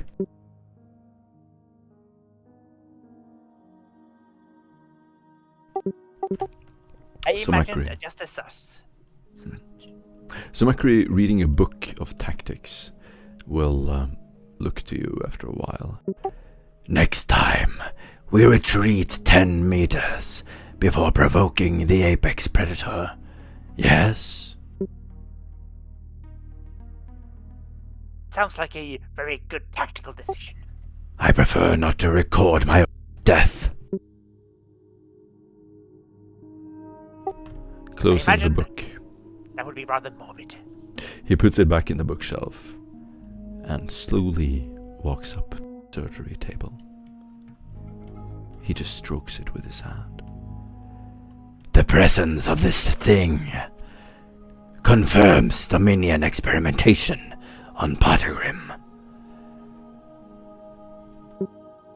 Indeed, considering the size of the beast, the amount of bodies victims of this toxin must have been quite the amount.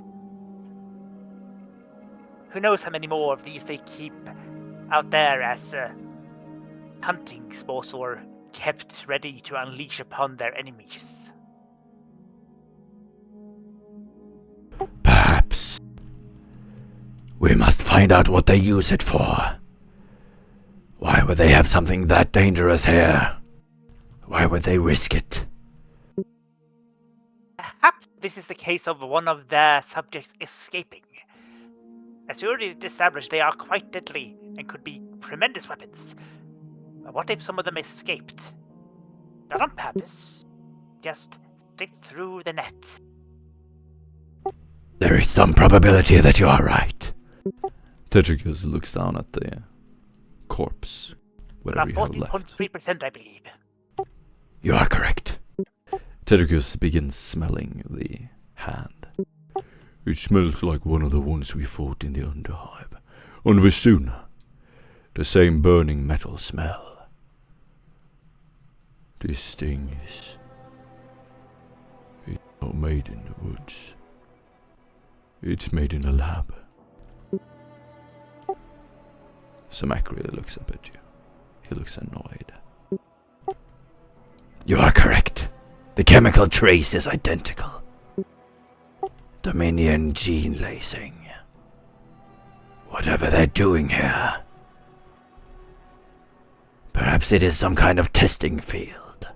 Perhaps it escaped. He keeps holding the thing.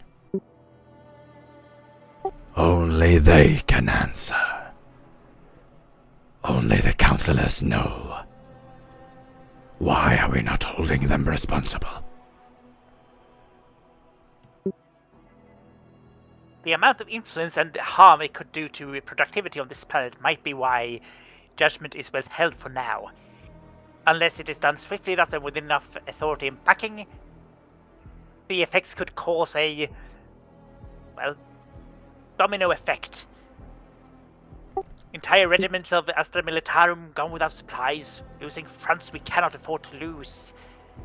Forge worlds not getting the supplies they need to provide vital materials for their maintenance of high world manufacturae. Samakri looks around. Why would they risk it? Why would they risk losing everything? Because All of their they power. believe themselves above consequence. It is a common trait amongst the high nobility. I myself remember my first master and the secrets he decided to treat with. The results led to unspeakable carnage in the end. And carnage is where they are headed. Idiots. Absolute idiots. Dominion Exactly, splicing right. Xeno biomass. And this close to Vale's territory. Reckless. It would behoove us to intensely observe the Lady Vale and her entourage once we approach with the trophies. See if a flash of recognition goes into the eye, and if it is a surprise, or more surprise, or more impressive that we took it down, could reveal if it was released on purpose or by accident. Samakri, or Tetricus, sort of pushes Samakri aside. Wait, so the plan is just to show her this, and then she'll be like a friend or something?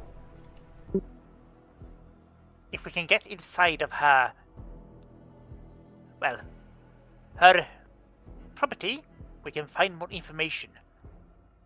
We can open up a weakness in her defenses to allow Rickard and the strike team penetrate deep before they can actually move to stop us. We can seize information before it is destroyed and find out what they are doing. So when are we leaving? I imagine as soon as Master Rickard has arrived and he has made a judgment of the situation. How do we know Morrigan isn't planning to kill us? Well, I imagine that she is more focused on running away and avoiding the consequences of the actions here than actually killing us. Samakri gets up from his chair, hand raised in the air. Running away is the best tactical maneuver there is. I am No. not surprised. Considering her reaction to your words, if there was anybody he was going to not run away from because of murder intent, it would be to use Samakri. Tetricus says, You're he looks at you and walks over to the desk and sits down. Right. But Morrigan runs fast. But she always runs back. Back to where she came to finish the job. I don't believe she's left. That is what I fear as well. She could be a unfortunate complication should she decide to attempt to join forces with the Lady Vale. Should she decide that it is better to serve and face the consequences of her actions here. Tetricus looks at you. He has his wet puppy eyes. I thought she was my friend. I trusted her with my life. Sorry. But it is quite alright. We all are hurt by her actions. But I think you should know that she did not do it to betray you, at least. Her anger at the words of Samakri Clouded her judgment, I believe.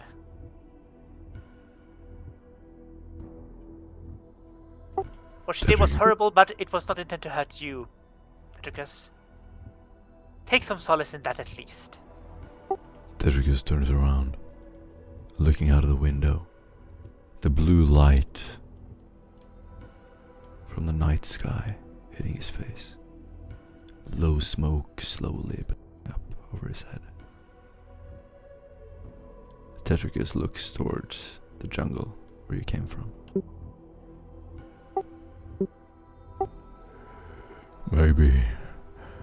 Maybe she heard the mutant scream. And it reminded her of something, you know. It changed her.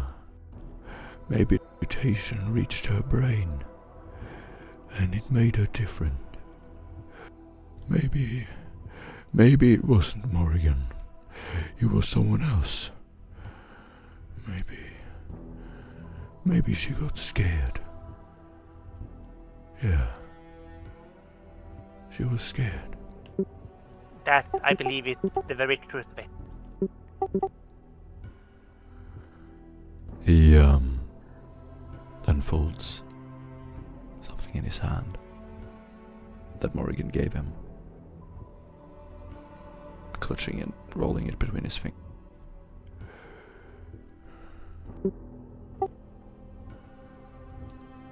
So Macro will, walk in behind him.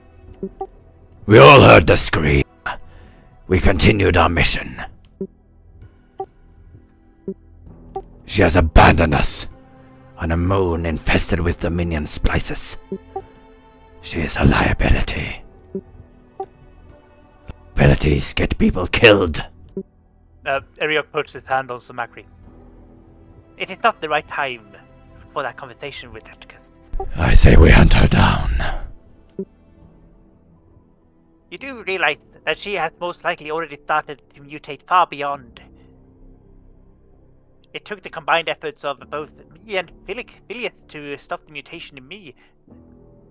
Imagine the harm that a mutant deserter could do to the Inquisition. I believe she will be, if the mutation continues, she will soon be quite mindless. So Mercury snaps his auspex closed. Fine. Stopping this infection at the source is our top priority. Dealing with Morrigan comes after that. Can we agree upon that? You are wise. We wait. We wait for Ricard's wise counsel. He will know. So Macri slumps down in the sofa.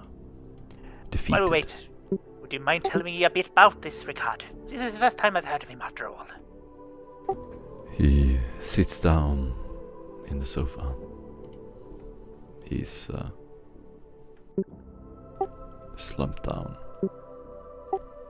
Defeated.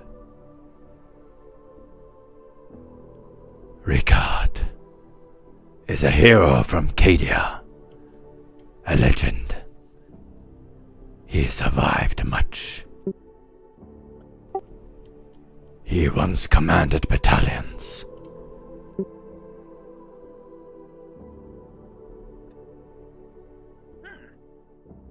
A hero of the Astra Militarum. His presence will be a calming balm on all us, I believe. And with his support, we shall see our mission through to the end.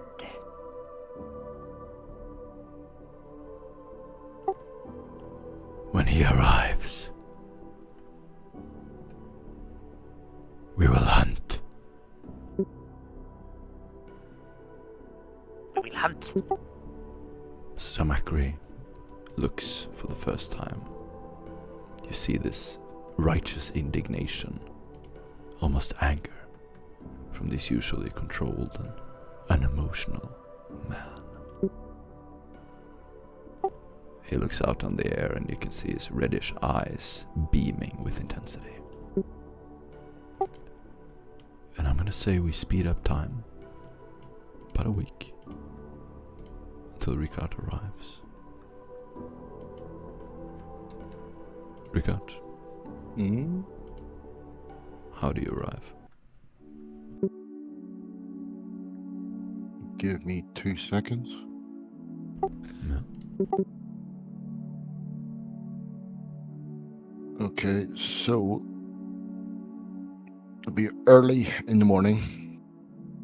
The rain will be falling down outside, and you hear a doosh, doosh, doosh at your door. So it is, and then before you actually get up to actually answer it, it'll go flying in, and a gentleman will walk in, dressed in an immaculate uniform, bolt pistol in one hip and a power sword in the other, followed by 4 stormtroopers carrying crates and paraphernalia. He'll take off his hat, rub his head, and you can see that it is basically just a guard's uniform. Absolutely no, attempt at this stage of hiding. So it is, I mean, you've seen guard about the place before. And he will then turn around and basically say, so, who wants to tell me what happened in the shithole? As they sum it up, feel free to continue. That's where we can round off the game. Everybody gets 300 XP. Coolio. And I'll see you next week. Okay. Beautiful, that's a beautiful last line. Love it. I was just about to say something like, Oh, "Greetings, feel free to keep talking. Yeah. Greetings. I assume you must be Master Rickard. I must first, though, ask for recognition code Commissar. B-Alpha-73. Commissar. Commissar Rickard, I would ask for recognition code B-Alpha-3. Are you asking for my papers? An inquisitorial recognition code." And you'll see a slight grin on the side of his face, and he'll hold it out. Perhaps you want to see a Rosarius as well. Well, it is not necessary, as you have the correct data on this. Protocol indicates that I must confirm that you are indeed an agent of the Inquisition. I am assuming, considering a small fact that you're talking so candidly, you have actually checked these premises for bugs, correct? We did a thorough sweep when we got here. You won't mind if we do it again. I believe that you were gallivanting through the woods for quite some time. Approximately 14.3 hours. So quite some time. The answer was yes. Resweep the area. And he'll take off his hat, rub the top of his head, and says, so, where is Morgan? While we sweep, please have take the opportunity to look over this report, and it hands you a stack of papers that details very well what we did. Nice. After reading the first paragraph, he'll put it down the table and say, give me the cliff notes. In order to gain access to the facilities and locale of the Lady Vale, we decided to attempt to integrate ourselves through hunting. We managed to gain a local guide and set out to hunt a beast. During the hunt, we experienced heavy injury, as well as the loss of our local guide. After we managed to bring it down, we returned here.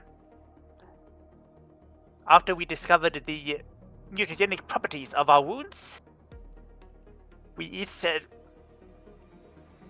from a temporary mutation. Mutagenic properties. And you'll see him thumbing through the report. Page 14. Well, it says here that you have a cure for it. It is very personalized and it needs to be bound by the victim's blood.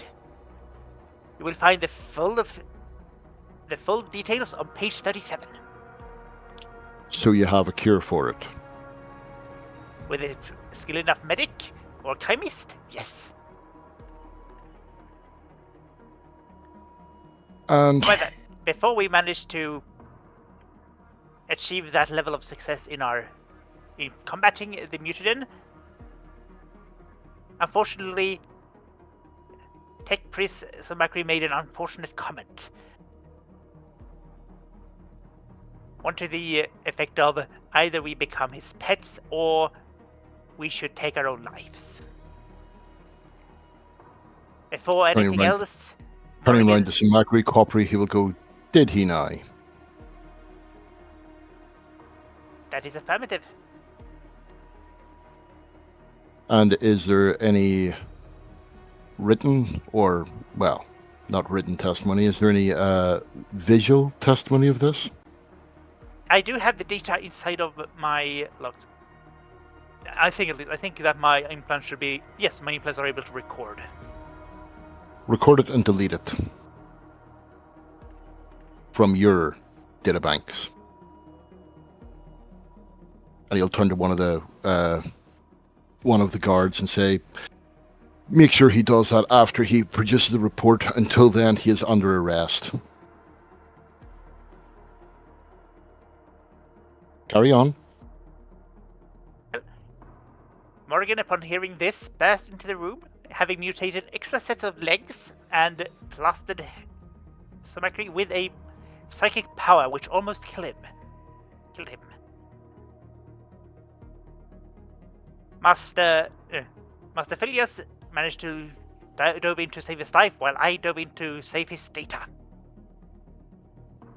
And who checked on her? At that point, it was Taticus who was restraining Lady Morgan.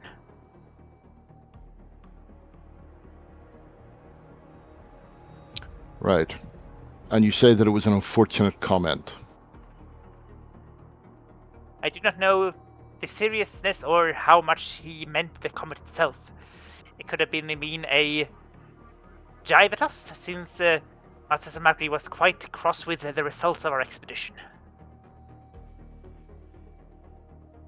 So it sounds as though, to me, that he provoked Morgan. A psyker which has had access to the warp, knows what the warp can do about it, is terrified of being turned into one of those creatures, and has seen her planet consumed by demons. And yet he thought it would be funny to provoke her. Is that what I'm hearing? He was either serious about it, or it is the case you were just saying. Both are very bad indeed, sir.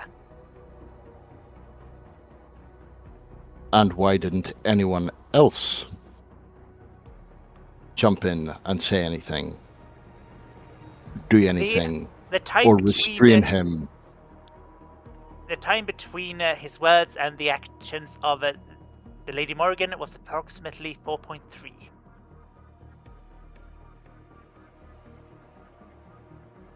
We had not the chance to react, and we had actually even asked what he meant by his words when she jumped in.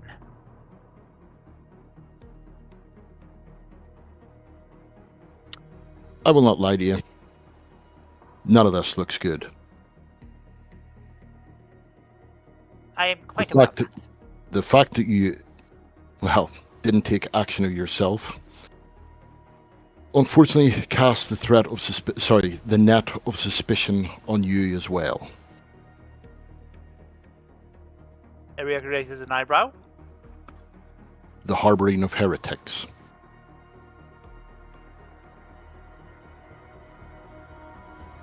Last I checked, also, it was not the done thing to experiment, or jest about experimenting upon other acolyte agents without their knowledge. We were going to refer the matter to the Inquisitor himself. It is far above our levels, and considering the seniority of the Tech Priest, we could turn to no other authority but a higher one than him. Just following orders, eh? Follow At which point protocol. he will completely ignore your response and go on to the microbeat and say, Morrigan, I know that you can hear me. Hand yourself in. I know what you're going to do. You know, I know, it's not going to work. After having met,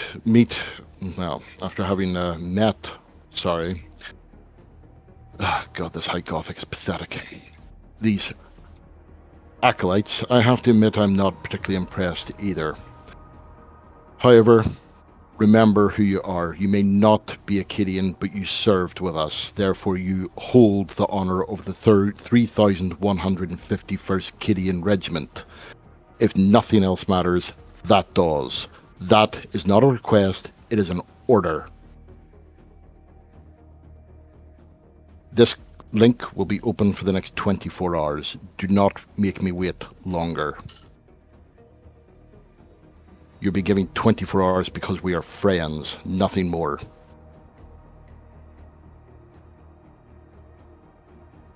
Right. What's your plan? Well, we had managed to recover these artifacts. We intended to use them to infiltrate the facilities of the Lady Vale, as well as observe her reaction to them to determine if the creature released was either intentional or accidental. As well as gaining entry into her premises, we could then either go hunting for the information or open up a way for you to attack into it through their defenses, bypassing much danger and increasing the element of surprise. Why don't we just obliterate it from the sky? I was not aware we had the resource for that at this point. There's an Imperial cruiser. Well, it could very well destroy her, but it would also leave her fate uncertain, as well as any evidence or clues to the larger operation itself. How are you taking out her supply network?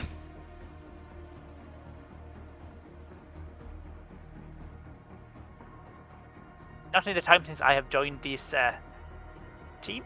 I don't believe we have taken out her supply network. But clues to her supply network might well be inside of that mansion. Yes, but it says here that you received communications which linked various places to the supplying of Xenos technology. They were left operational. Or has that been left out of the report? Sorry, at this point, I don't quite remember exactly.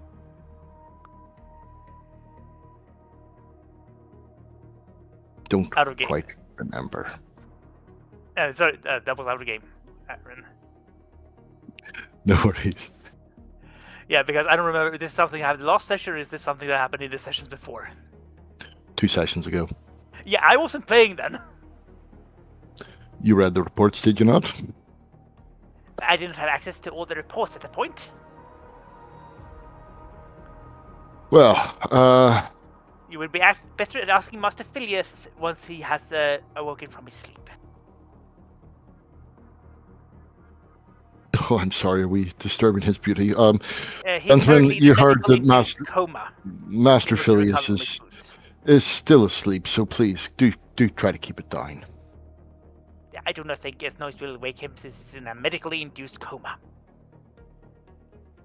Best be sure. Very well, very well.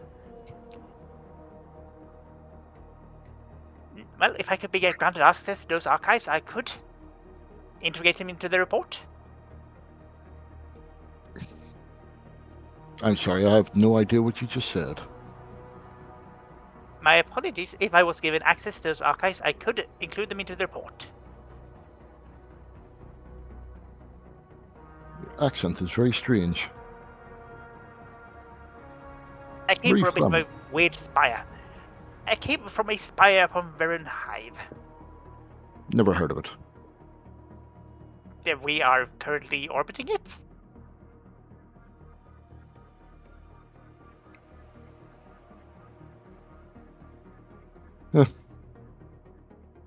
Perhaps I'm the one who's be reading reports then.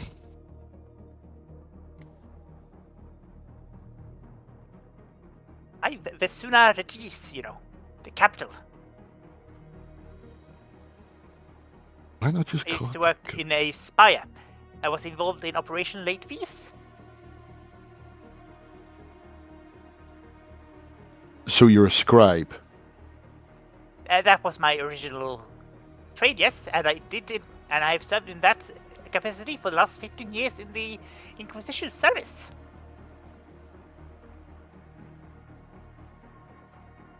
What exactly is the makeup of this team? Well, we currently have our charismatic youth with a broad knowledge, sprays, and medical skills, Phileas. For muscle, we have the mighty Tacticus. For tech savviness and expertise, we have good tech priest, Macri. And our psychic powerhouse was Lady Morrigan. I provide a extensive knowledge base of both heresy, Xenos, and the creatures of the warp, as well as a scholastic knowledge of many subjects and common topics. I'm also quite versed in technological manipulation and Medicaid. Well, do we have anyone else who's available for tech? Yes. Other than me and Master Degree, I believe that Master Phileas have some experience in that as well. And how experienced are you in it? Oh, I am close to mastering it, I believe. To the Good. levels of a normal deck priest. Good. Or a deck priest master. Good. Samakaris Cobram is not to have access to any restricted files. Very well. On the topic of that, should I also delete the files I downloaded from him? I want all files copied and given to this trooper for transmission to the Inquisitor. After that, I want no record. The Inquisition does not have traitors, or suspected traitors, or any shape, manner, or form of dissent. Very well. I shall do it as soon as we are done with this debrief. Good. Right. So, what is our... and with that, he's just going to cut off speaking and go, lift his hand to his ear. And after a few seconds, go... Let me just cut you off there. I don't care, Morgan. No, I honestly do not care. Yes. 10 minutes, be there. At which point he's going to actually sort of cut it off and say, turn around to the troopers and say, no one leaves this room. And he's going to walk out. I assume that one of you gentlemen will be taking the data? And under their helmet. The stormtrooper will receive it and deliver it to the Inquisitor. Yeah. Ariok downloads every piece of data.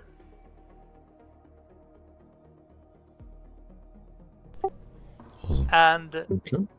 then deletes it, including the thing about Samakri's comment. Hmm.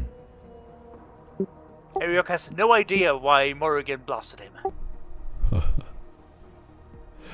Every record erased of the event. Yep. Interesting. Every event, every incident erased of the event, apart from the ones the Inquisitor has. Sorry, could you say that again? Every trace yes, of the event, apart from what's in your little heads. Oh, it's no longer in Ariok's head. You told him to delete it. Well, did he delete it? Who knows? You could always get another tech priest in there to check it out. But the only other one is Sumakri. Or we could just mind scrub you all.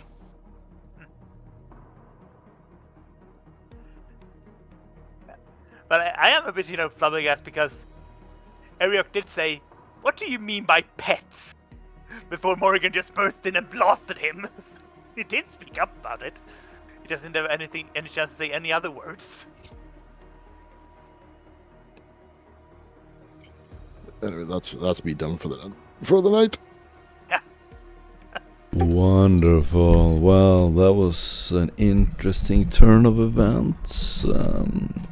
By the way, I want to say, I had no idea that Aaron was gonna do that at all. That was not planned. It looked like it was scripted between us, but it wasn't. I had no idea. He pushed her too far. But as a GM, you gotta roll with the punches. That was a brutal roll. That was a pretty sudden roll.